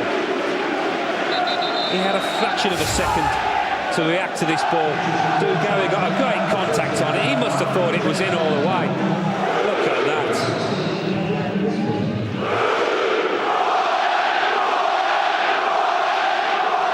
Well, it was a truly magnificent stop. Change here for Charlton. Jason Euell's gone off. Doesn't look very happy about it. Kevin Lisbie has come on to take his place. He scored 5 goals in his last 4 appearances, Lisbie, including that wonderful hat-trick against Liverpool. But he's been missing for the last few with a knee injury. Birmingham will now wonder if it is their night after that fantastic save from Dean Kiely.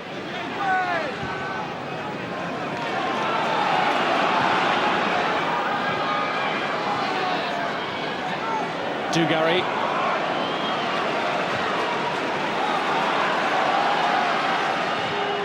Cunningham. Parker.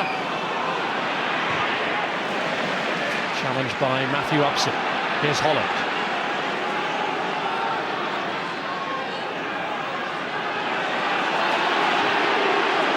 Well, Charlton will now, in the next couple of minutes, want to weather this storm and try and retain possession, because over the last 5 or so minutes Birmingham have shown exactly what they're all about, and when they're at their best, playing at their tempo, very quick one, and trying to get the ball into that penalty area every opportunity with quality service, and they've done that.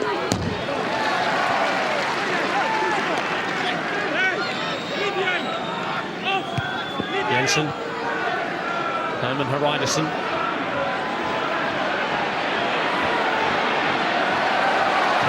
Lazaridis in the end. Dunn links up with Dugarry. Who's there? Scott Parker. Offside here, Lisbie.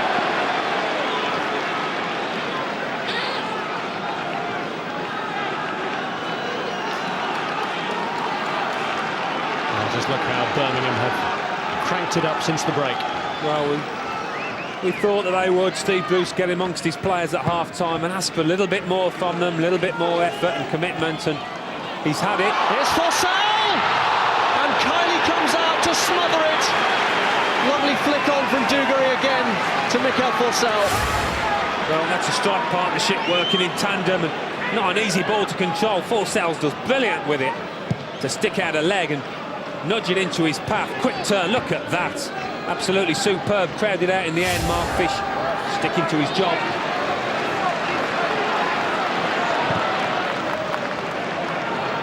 Dugarry. It's a different player in the second half. Hughes. Oh, great touch. It's Mikkel Forssell.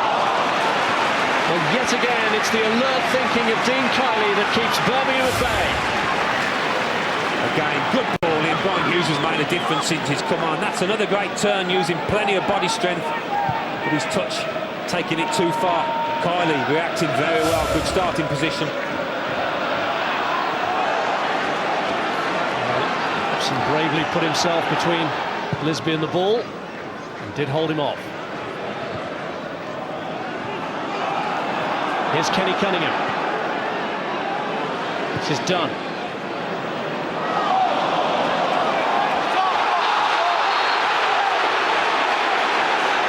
The referee has overruled his assistant here, who'd flagged for a Charlton throw. And the throw-in is taken quickly by Hughes, but too quickly for his own teammate, David Dunn. Well, that sums up how Birmingham are playing now. Get the throw-in, take it quick, keep things moving. Don't let Charlton settle.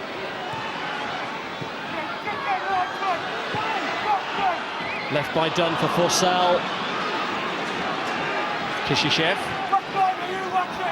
Lisbie.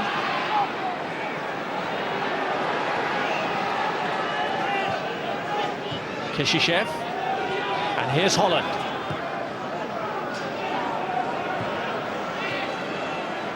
Hreidarsson. Lisbie. Jensen.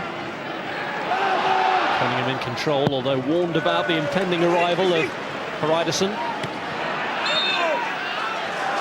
For once, Forssell's flick didn't come off, but he's got the benefit of the referee's decision there. A push from Fish.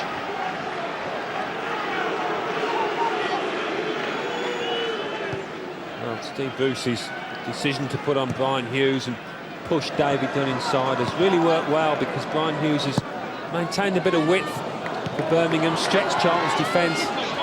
Dunn's had a little bit more space in the middle. He's dragged them back into the match.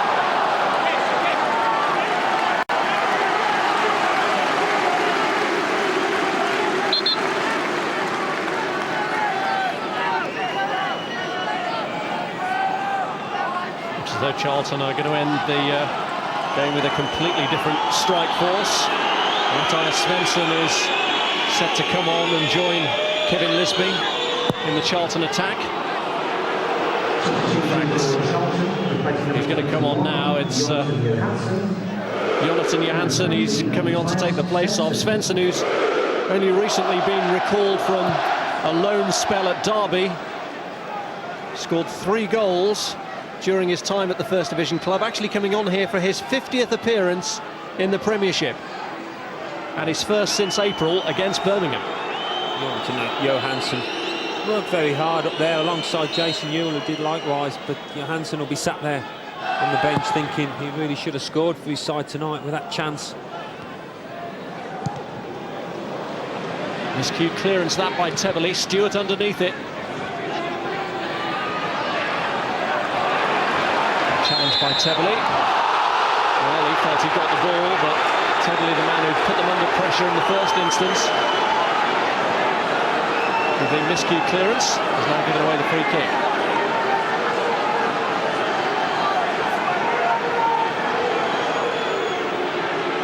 Matt Holland, who's in search of his hat-trick, among those in there.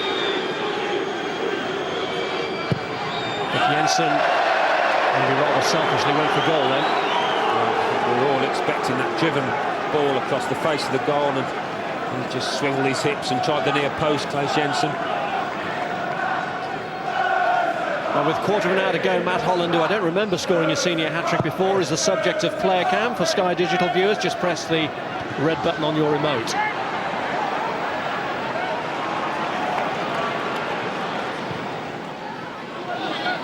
There's Hreidarsson. Perry. Parker. Now Stuart.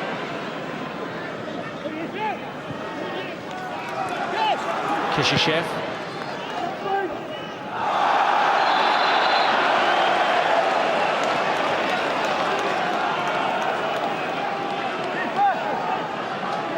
Well, here's an interesting one. Morrison is about to come on for Birmingham, but do they take off one of their strikers, or do they sacrifice someone else and go for it?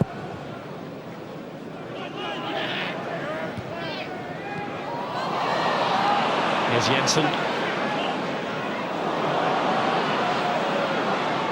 Could break this. And here's Lisbie.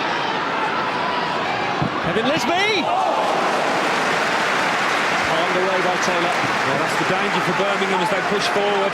The game's getting stretched, and Charlton on the break. Claes Jensen using the ball very well with a powerful run. That's a good snapshot. Well, Taylor had to be aware with this one, heading for the top corner.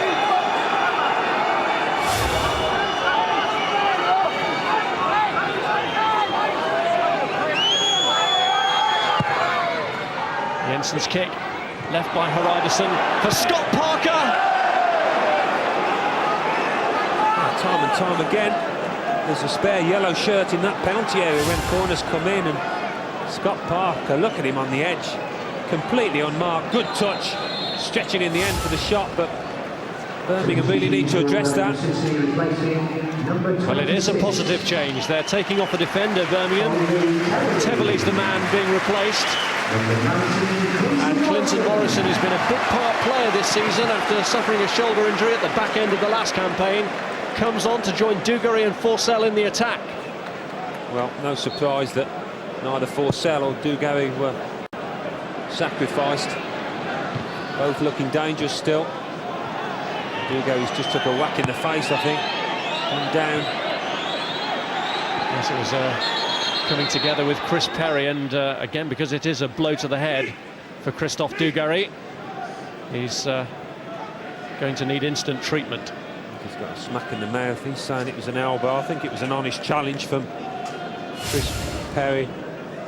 Dugarry came off worse. Hairband flew off there, you notice. Didn't used to happen, that, did it? Certainly not to you. Well, Birmingham's next match is the local derby at Wolves, and Saturday at midday. That will be available to you on Premiership Plus. Tune to channel 433 for details of how you can see that one.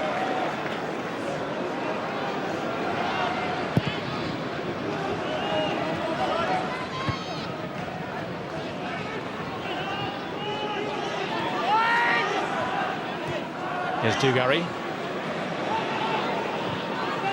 play a deeper role. I think Dugarry try and pick the ball up further back. Morrison's gone up to join now Forssell. Always a danger when you throw on forwards that it all gets too crowded and complicated up front. Morrison's flick.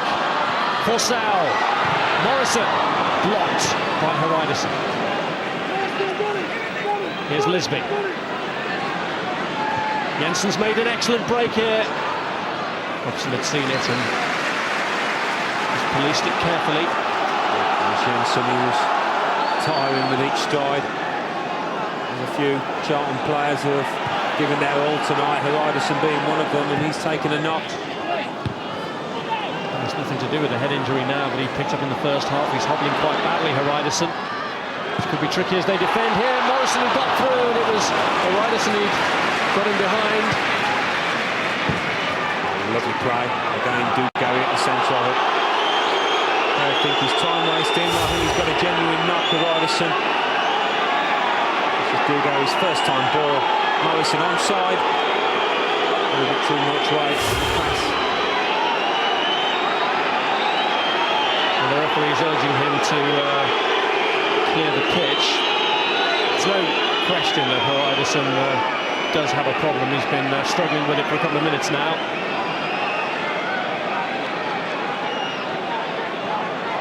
Alan Kiely in earnest discussion now with his coach Mervyn Day as to how they hold off the Birmingham Storm. Greater problem to them now. Dugarry giving it back in a fashion, but then immediately pressurising Matt Holland.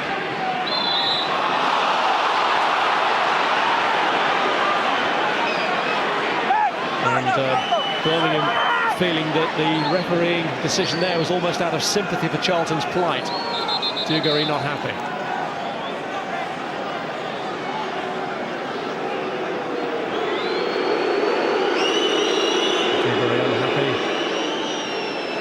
With Stuart's reaction to him for the way he chased down the throw-in.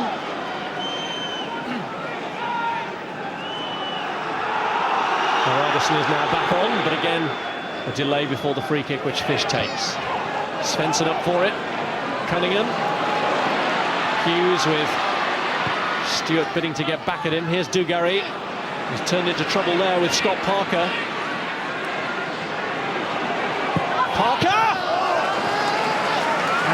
Taylor just got a hand to it. Very important hand as well. Not sure if this one was creeping in the corner, but again, Scotty Parker picking up possession and using it very well, driving at the Birmingham defence, sees a gap at the near. Mike Taylor wasn't sure, had to react. Jensen with a corner.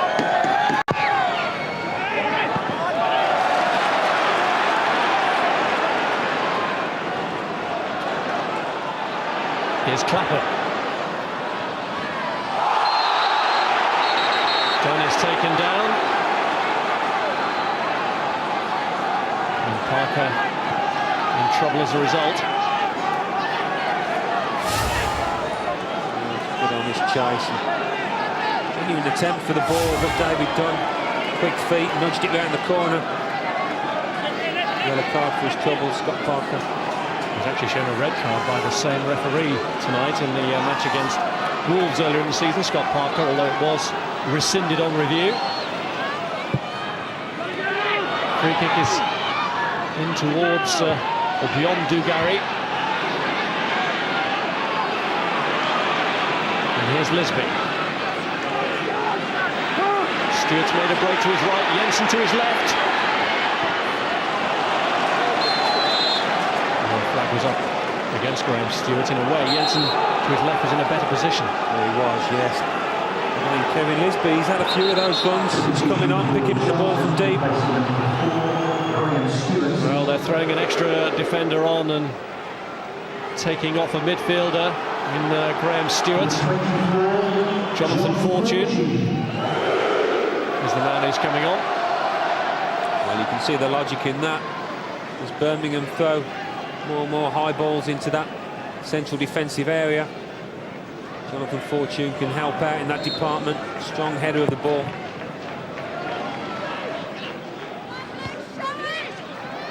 Dunn. Away by Fish. Hreidarsson.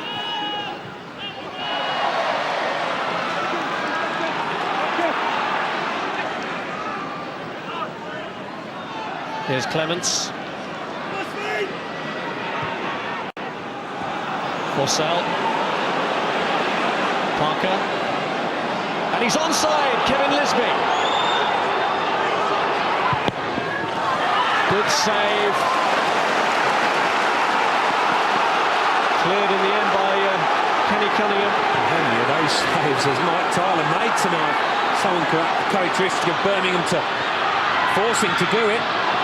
By Dugarry, and then away by Jensen. Anyway, we'll do at the moment for Chris Perry. But Mike Tyler, this must have been his busiest match of the season so far, by far. I would have thought he's made more saves tonight than he has all told. Another great stop, staying big. And Morrison here looking to get in front of one-time Irish international colleague, Dean Kiely. Kiely, of course, retired from the international scene now, although his reactions tonight would suggest that that retirement may have been premature.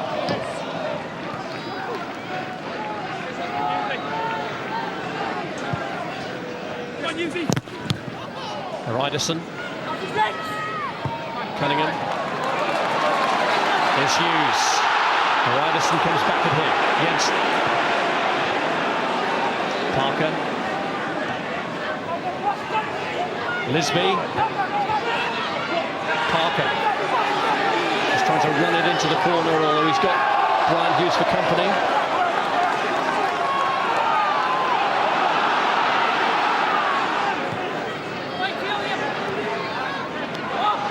Clemence. Forssell. Perry there ahead of Clinton Morrison. Here's Jensen. Flag up against Kevin Lisbie.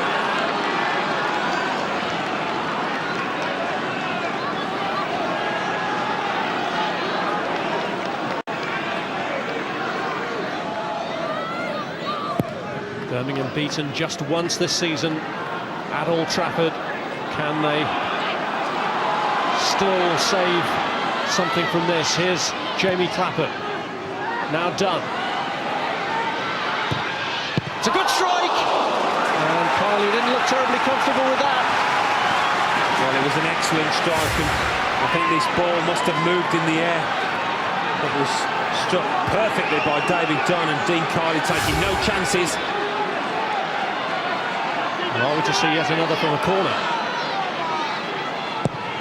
Lazaridis the taker. Here's Upson.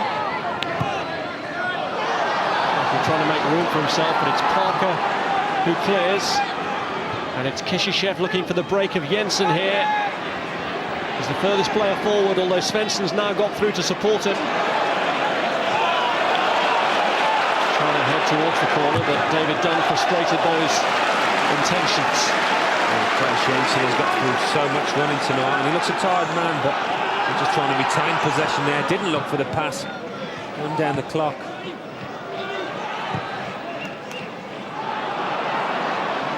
On by Dugarry, now Forssell. Morrison is forced wide, but keeps it in.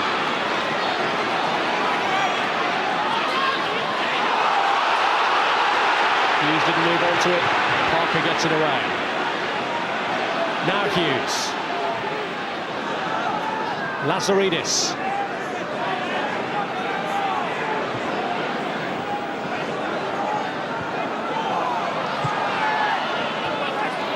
Forssell.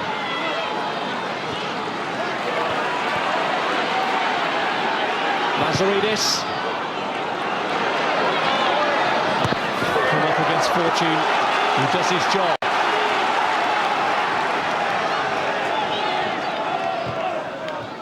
Jamie Clapham. Forssell! Another magnificent save from Kiely. Well, we've had some saves tonight, haven't we? And this might just be the pick of the bunch. Absolutely superb header from Forssell. Look at Kiely's leaping to his right. Right arm, strong and true. Magnificent stop. Is that going to be the save that takes all 3 points back home to Charlton tonight? Well, Birmingham really are going for it now. They're sending on a fourth striker. Stern John is going on, and Stan Lazaridis has gone off, and to get things moving, he's gone off walking round the back of the goal.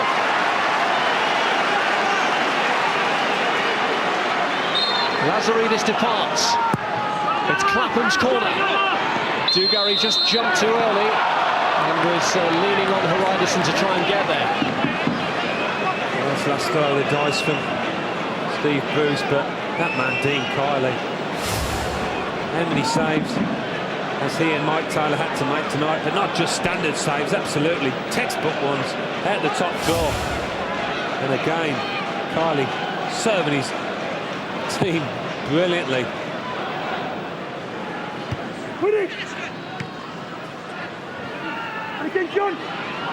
Here's Parker. Clemence. Clapham. Dugarry.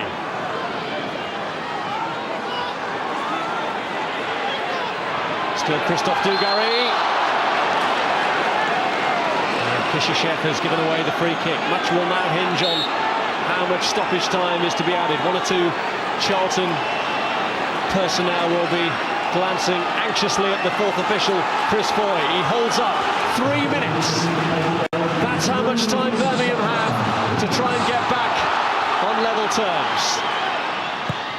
In goes the kick. Morrison's bidding to get there, so too was Stern John.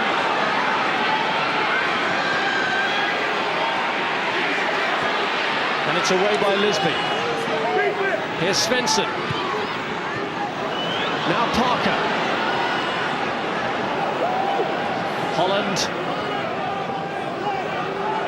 Parker. Holland again. Charlton just trying to pragmatically take the game to its conclusion. Room here though for Klaus Jensen. Parker in no hurry. Neat little triangles just frustrating Birmingham. Holland. Jensen. Holland up against Cunningham. Well, we looked at this match beforehand and really anticipated a tight match, one that maybe wouldn't be too many chances in, but it's been the exact opposite, hasn't it? End-to-end stuff at times, and both keepers pulling out absolutely outstanding saves. Dugarry's cross, Morrison! Straight at the goalkeeper this time. And the more straightforward ones he's had to deal with.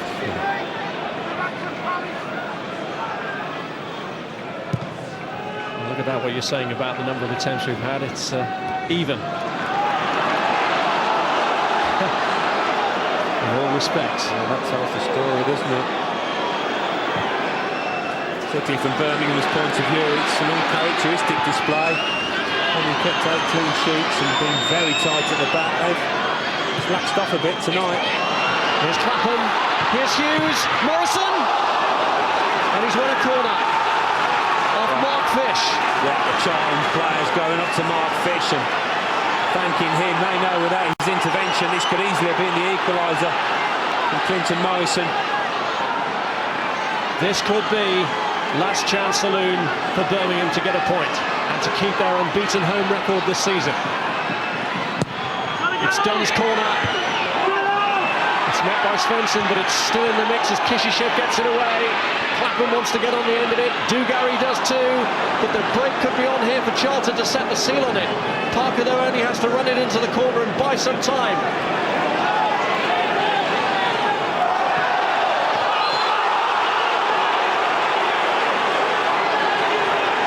Parker has covered most areas of this pitch and did exactly what he wanted to do then. Absolutely shattered. The amount of running he's done has been phenomenal. See there, Alan Kirbishley's pushing his name forward for England recognition. Can't do much more, Parker.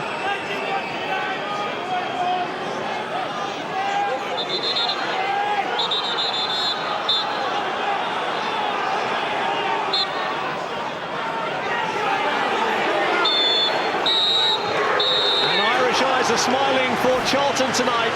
Some wonderful saves from Dean Kiely have earned for them their third consecutive away win in the Premiership, and it was his former international teammate current Irish international Matt Holland, who won the game for them with his 2 goals. The second one a lucky deflection, the first one a header from a corner. But Birmingham battled bravely to get back into it. Dugarry pulled a goal back to put the pressure on Alan Kirbishley's team, but in the end it wasn't enough, mainly thanks to Kiely, who denied Dugarry and who denied Forssell as well, with a couple of textbook saves. What about your reflections on that one, Alan? Breathtaking. Well, certainly not what we expected, but it was fairly level, wasn't it, at half-time, although Charlton were ahead. But I think marginally you would have to say, despite Birmingham's fight back, they did deserve it. They looked very threatening throughout, played with a lot of discipline, Charlton, coming away with the points. But that man, Dean Kiely, getting all the congratulations in the middle. He kept his side in the match or ahead of the game at very important times. That's what your keeper's there for, and he'll be delighted with his night's work. Mike Taylor had a few saves of his own, didn't he? But he's on the winning side, Dean Kiely. Well, Charlton and Dean Kiely being congratulated there by Mervyn Day, a goalkeeper of some distinction himself. But Kiley's fine saves have secured the points here for Charlton. It lifts them significantly in the Premiership table. They've beaten Birmingham here tonight. Birmingham's first home defeat of the season. Birmingham 1, Charlton 2. Well, 30 chances. Trevor Francis is here. I'm not sure we'll have time to get them all in after the break. And who shall we choose as man of the match? There are so many contenders. All the best of the action coming up.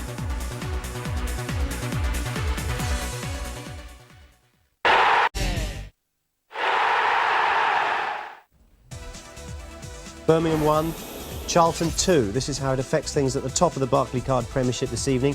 Birmingham stay 4th and Charlton moving up 3 places from 10th to 7th. No change obviously at the bottom. Leeds and Blackburn propping things up, but a magnificent win for Charlton tonight in a quite extraordinary game. Have a look at some of these figures here. 2-1 to Charlton, 15 attempts each, 10 on target each. And the possession's interesting as well. Birmingham lost, but they had 60% of the possession. So many chances to look at, so many attempts, but perhaps no greater hero for Charlton this evening than their goalkeeper, Dean Kiely, and Alan Smith has picked him as man of the match. Matt, you scored the goals, but did this fella earn the points? Did he ever? Second half, you know, Birmingham really put us under a lot of pressure. When they got the goal back, Dino made 2 or 3 terrific saves that kept us winning the game. In terms of your performances, Dean, how's that, Ray? Yeah, it's good. I mean, good contribution, made some good saves. I was really pleased, and you know, good for the lads really, because you know, we worked tremendously hard. I mean, Birmingham are a hard-working side. They got a great record this year, so what a place to come and get a result. You know, I'm chuffed for everybody. We've done really well tonight. What was the pick of the saves, Forssell or Dugarry? Well, I don't know. The Dugarry one hit me on the shoulder. I don't know if I should have come for the cross, but just hit me on the shoulder. But no, I mean, got myself in the way, and I was pleased with my contribution, so it's good. Matt, how hard was it to come here and win? The first team to do so. Well, I mean, it's a difficult place to come to. I mean, Birmingham's record speaks for itself. 8 clean sheets in 10 games was always going to be a tall order for us, but we worked tremendously hard tonight, and we deserved our victory. Pleased with your first goal for the club. Did you know much about the second? Not really, no, but you've got to be there to score them, Jeff. Dino, can you explain why you do so much better away from home? That's 4 out of 5 away from home now. I don't think there's any magic formula or anything. I mean, we try and win every game, and we're trying to approach everything. You know, we're very thorough in our preparation, but you know, you have to come to places like here and work very hard. You know, effort and endeavour are dirty words in football, it seems, but you have to do that first and foremost, especially at a place like this. And we did that, and then the flip side of that is we've got quality players that can play. You know, so I think that showed through tonight as well. Matt, where can you push on to from here? Well, I mean, at the start of the season, we always said that 40 points was the target, and then see where it takes us. I think year on year, you want to try and improve on what you've done in the past season. Last year, we finished 11th. Hopefully, we can finish, you know, higher than that, and let's get to 40 points and see where we can go from there. Well, there's no doubt about who the Barclaycard man of the match is tonight. Perhaps you'd like to do the honours, Matt? Yeah, sure. Do you know? Cheers, mate. Well deserved. Well played, mate. Cheers. Thanks very much. Cheers, Jeff. Well done. Cheers. Cheers. See ya. Well, Trevor, I don't know about you, but there were several other contenders, weren't there, for man of the match? I know you were impressed with Parker tonight. There certainly was. I think that Parker was the outstanding midfield player, but I would like to have seen both keepers getting the man of the match because Yes. they've made some incredible saves, and when you have 20 attempts on target between the two teams, there's only one reason why there weren't more than 3 goals, and that's due to the brilliance of Taylor and Kiely. There were some extraordinary saves. Yeah, there really were, and particularly when Birmingham started to crank up the pressure. And Dean Kiely's saves, well, how many times can you watch this again and again and again? This is the first one. Well, this is the turning point of the game for me, because Birmingham were well on top. They got back to 2-1, and at this stage, if that had gone in for 2-2, then we could have seen a different end to it. But this is how fast it was in real time. I think Kiely gets a little bit of good fortune there, but I'm sure Dugarry would look back on that and think, how did I possibly miss it? Yeah, because it was a great chance. Mind you, if that was a decent chance, the next save has got to be even better, hasn't it? Because what do you think of this one? Well, there were so many great crosses and great headers in the game, and that again is a world-class save. We're highlighting Kiely's saves, and he's kept them in the game, and he's won the match from with that save and the one we saw prior to that. But why is he retired from Irish football? He should carry on. Well, that's probably why he's playing so well now, because he can sort of devote all his time and attention, to Charlton, and Alan Kirbysley's very fortunate that they've got such an outstanding keeper there. Is there a secret, in your opinion, as to why Charlton is so impressive away from home? I mean, they're good at home, but they're even better away from home. I think it suits some teams, to play away from home. I think that Birmingham's record is also good away from home. I think if you've got players of pace, in the forward line, you can then often play on the counter-attack. They're very well organised, both teams. They can soak up pressure, and then they try and hit you on the break. And we've seen this on many occasions. The greatest exponents, of course, is Arsenal. But they're terrific away, but they're also equally good at home. But no, it's a big win for Charlton. They've done very well away from home this season, and once again, they're looking a very good side. One of the problems you were talking about with Blackburn earlier tonight was the fact that they couldn't defend set pieces, or at least they couldn't the other day. Yet tonight it was Birmingham, who are normally so resolute, who couldn't do it themselves. The actual ratio in terms of percentages of goals scored on set pieces is quite staggering. I mean, it used to be up around 60 to 70% of goals scored, and we saw the 2 yesterday from Blackburn, and once again tonight we've seen 3 goals, from set pieces. You could put it down to the quality of the ball. I mean, you can go through every individual one, and possibly the side that's conceded the goal, they'll point to the fact they didn't defend it well. But the last goal, for example, of Dugarry, it was a towering header, and that's very, very difficult to prevent that kind of goal, because he got up, well above fish, and it was a superb header. There's Alan Kirbysley. Can you hear us, Alan? Congratulations. Okay. Is there a different style between playing at home and playing away? We were just discussing your success away from home. Well, not particularly, but if you take into consideration we've just played Liverpool, Man United and Arsenal, all on the spin at home, we knew that if we didn't get off to a good start, with Man City and Everton, you got them big 3 coming up. So, it's very similar to last year, but we didn't get carried away with the start, especially the home form. But no, I think that the way we've played again tonight, we can hurt teams when we play away from home. Who was your man of the match? We've just been debating that. We've got about 4 contenders. All of them. All of them? All of them, because, Trevor will understand it. We've come into today's game with a few people with niggles, and, Hreidarsson's had 7 stitches, and Parker's got a bit of a groin, and, they all just dug in and done fantastic. And I think the way the game's set up, it must have been a good game to watch for most neutrals, but the way the game set up was, was we going to go and get the 3rd, or was they going to equalise? So it was a great end-to-end stuff at the end. Does Dean Kiely play like that every week? I wish he could, because, no, he's a great keeper. We signed him 5 years ago. He's been very, very consistent. He, along with quite a few other players in my squad, they don't really get the recognition. Perhaps we should be on the TV a bit more. We'll see what we can do. Yeah. I always want to know with Charlton, when you have a sticky run and people say, this is it, Charlton have been found out, what do you say to your team to get them going again? Because you always turn it round. Well, it's not so much that. We didn't have a very good start at home, but we was playing okay away from home. But I think when we went to Portsmouth a couple of weeks ago, we wasn't at it. Not the way that and there were certain things in our game that wasn't there. We'd lost it, and we had a little bit of a heart-to-heart. And thankfully, since then, it's turned round. And I think a lot of people forgot. Players are coming in and out of this side all the time. We've got, players got 7 players out injured. And when they've gone out, other players have come in. So, the boys back at home now who have been watching it, you know, we want them fit as soon as possible because we need the competition, and it's a long, long season. Trevor and I were chatting during the game, and I was asking him why does he think Charlton have been so successful. And he said, look at their players, they're extremely underrated. Do you agree with that? I think so. You know, we've been talking about Scott Parker for a long, long while, and perhaps if it had been a bigger club, if you like, he may be in that squad. But no, we've got some good players here. I think you've only got to look at our squad for that, and we know that we can compete in the Premiership. I'm not saying we're European or whatever, but we can compete in the Premiership. But I do need everybody available for that competition for us to be successful.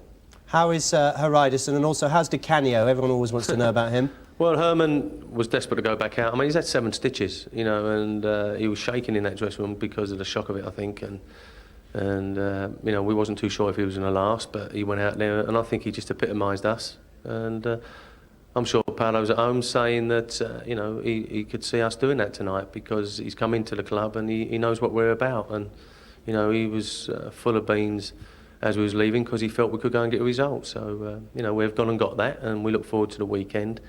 And then I must admit, I'm looking forward to the break because I'm hoping that 1 or 2 players will be back after that. Congratulations. Thanks very much for talking to us. You've entertained us royally tonight. Thank you. Put us on again then. All right. I'll have a word with the boss. OK. It was a magnificent game, wasn't it? And you can talk about, you know, bad defensive errors, but in the end, that's what fans pay to see, isn't it? A game like tonight. I think it was totally unexpected, though, wasn't it? Because you know, prior to the game, you know, we looked at both teams the way they've been this season, very tight defensively. We know all about Birmingham's record, but equally so, Charlton conceded many goals, so we thought it would be a tight affair. That's why I went for the 1 goal to Birmingham. I wasn't going to mention it, but I think you bring that up. But no, I mean, I've watched a lot of football this season, and for me, in terms of entertainment, OK, there's a lot of, you know, misplaced passes. At times, there's some poor defending. But in terms of entertainment, that ranks as the best game I've seen this season. Let's go through it then. First blood, as it were, well, it was literally later, to Charlton, with Matt Holland scoring his first of the season. Was that undefendable? Well, I mentioned that possibly Clemence at the near post there gets drawn towards the ball, and that leaves a little gap between him and you know, Forssell, which Holland accepts gratefully with a header, which was his first of the season. He knew a bit about that one, Holland. He didn't know very much about his second goal, did he? No, there was a warning just prior to this from an out-swinging corner from Jensen. But on this occasion, you know, Birmingham don't clear it well enough. Dugarry's unlucky, isn't he? Because he volleys this ball. He thinks it's going upfield. Unfortunately for him, it strikes Matt Holland straight in the midriff and in the back of the net. And really there, at 2-0, you think that the game's all over. But it wasn't all over because, you know, Birmingham are a very spirited team, and they got themselves back in it. And this is the header I was talking about. Now, if you ever want to show somebody how to head a ball with your eyes open, this is the example, isn't it? Well, it's a good delivery from Stan Lazaridis. It's swinging away, which is always a difficult ball to, you know, to deal with. Fish is the man, I think, who's detailed to mark Dugarry, but I mean, Fish is 6'3". Now, how high did Dugarry jump there? He must have jumped 8 or 9 foot. It's a towering header. And it had to be something special to beat Kiely. Absolutely. It's been a terrific evening, a terrific game. After the break, we'll get the reaction from Birmingham, from Steve Bruce, and also always entertaining, particularly tonight, believe me, Fan Zone.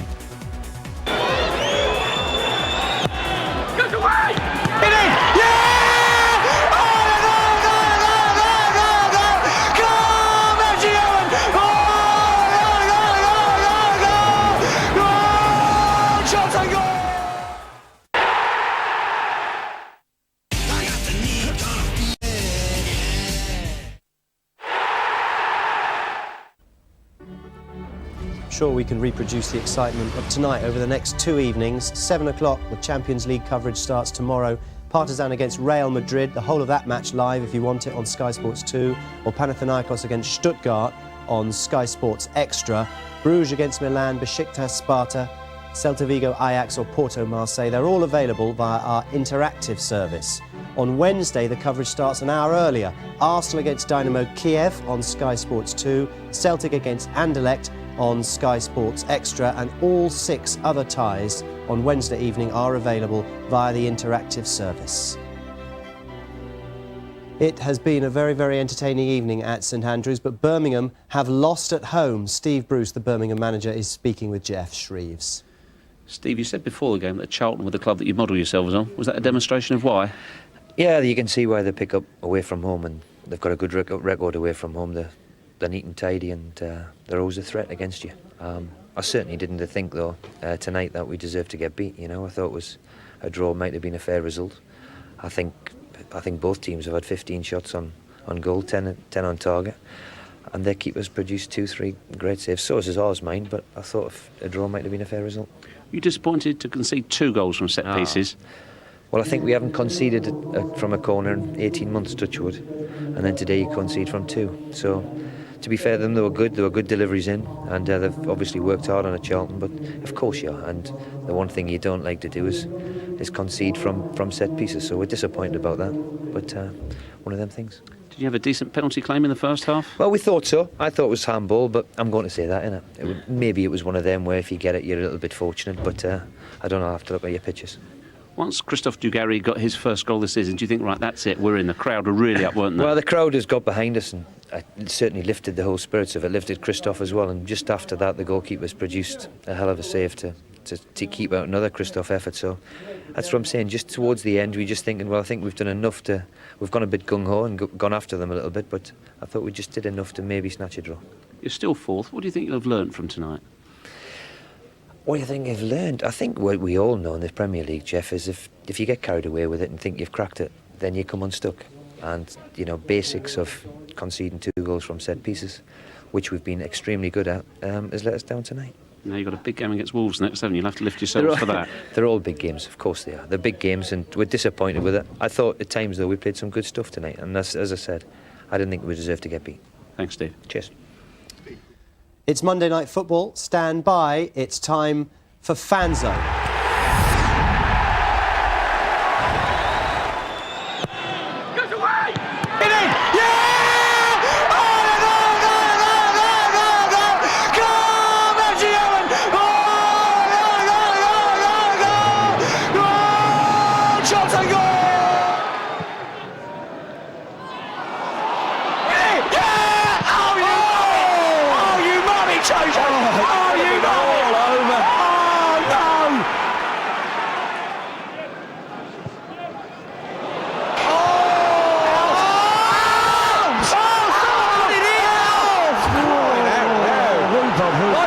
Long enough, I'd have got there. Oh, no! That is, ow, that's horrific. That is. You don't want to see that. Get in! Hit it! Hit it! Hit it! Yeah! Yeah! Oh! Yeah! Right on him again! Oh! Yeah! Who are you? Who are you? Who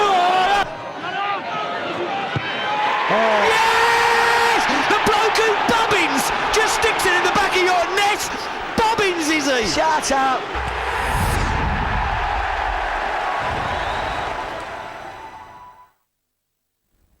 Well done, boys. Very good. Right, happy Charlton fan, first of all. Did you expect a game like that? I didn't expect a game like that. I did fancy us to win because we are being so good away from home, and the work rate was brilliant tonight. Are you underrated? Yeah, I think we are, because we go to places like Birmingham and they say, oh, we're playing Charlton, they expect to beat us. Not because, you know, if they're playing Liverpool, they're playing Arsenal, they hope to get a draw, but it's little Charlton. But we're not like that anymore, you know, we are better than that. And so, I mean, they were rubbish as well. Steve Bruce said in his interview, what we've learnt tonight is that whenever you think you've cracked it, you haven't cracked it, and never a truer word, I suspect. Yeah, exactly right. I mean, from both of us, it was just a magnificent game of football. Thoroughly enjoyed it. At 2-1, we've lost. We should really be going home thoroughly disappointed, but it was so enjoyable. Great to see all those chances. I mean, if Dugarry's second header had have gone in, I mean, what a barnstorming finish that would have had. Because they were hitting us on the break with 3 or 4. Parker was running up and down the pitch. There could have been goal. It could have ended up 6-6 the way it was going. He couldn't walk at the end. I mean, some of those players. I mean, Herman. I mean, he was every part of his body was injured. He must have gone straight in an ambulance to hospital because that was incredible. I've never seen one man so injured. I bet he had earache and toothache and everything. He was just out of it. It was a tremendous match. Thanks very much for your entertainment as well, boys. Now, the Monday vote. Alex Ferguson said the other night he feels that only 3 teams can win the Championship now. We asked, who do you think will win the Championship? Man United, Arsenal or Chelsea? And you voted Manchester United. by 8%. I just want to do a straw poll, really. Who thinks Man United will win the title? Me. Well, I know you do. Arsenal? It's fairly close. And anyone for Chelsea? That would just be me. No, Leeds. Why do you think Chelsea are going to win it? Better than Man U and Arsenal. Pardon? They're better than Man U and Arsenal. They're better than Man United. Thank you very much tonight. If we see another game like that, we'll be happy, won't we, this season? It was superb. You know, we spoke, was it 2 hours ago, about boring Birmingham. Yes. They finished the game with 4 strikers and also 2 attacking central midfield players in Dunn and Hughes. They've done everything to get the point, but it wasn't there, but they contributed to a great night. Thanks very much for being with us, Trevor. Trevor Francis, who's been our guest all evening. Coming up then on Sky Sports, you'll be able to watch all this lot. First up, Saturday, Wolves against Birmingham again, Premiership Plus. And then on Sunday, Super Sunday, I think it's fair to say that it is a Super Sunday. Liverpool against Manchester United. Coverage starts at 1 o'clock. The actual kick-off is 1:30, and that will be followed by Chelsea against Newcastle United from Stamford Bridge, and that game kicks off at 4 o'clock. That's on Sky Sports 1. So loads more football to come over the weekend here on Sky Sports. But we've seen an absolute classic tonight. Who would have thought that 2 teams that we predicted would play out possibly a goalless draw, or as Trevor said, maybe a 1-goal win would give us that. Good night.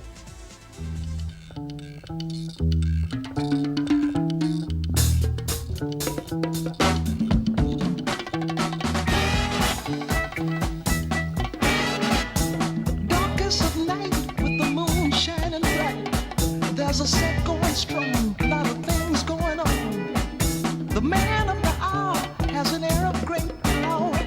The dudes have envied him for so long. Oh, super.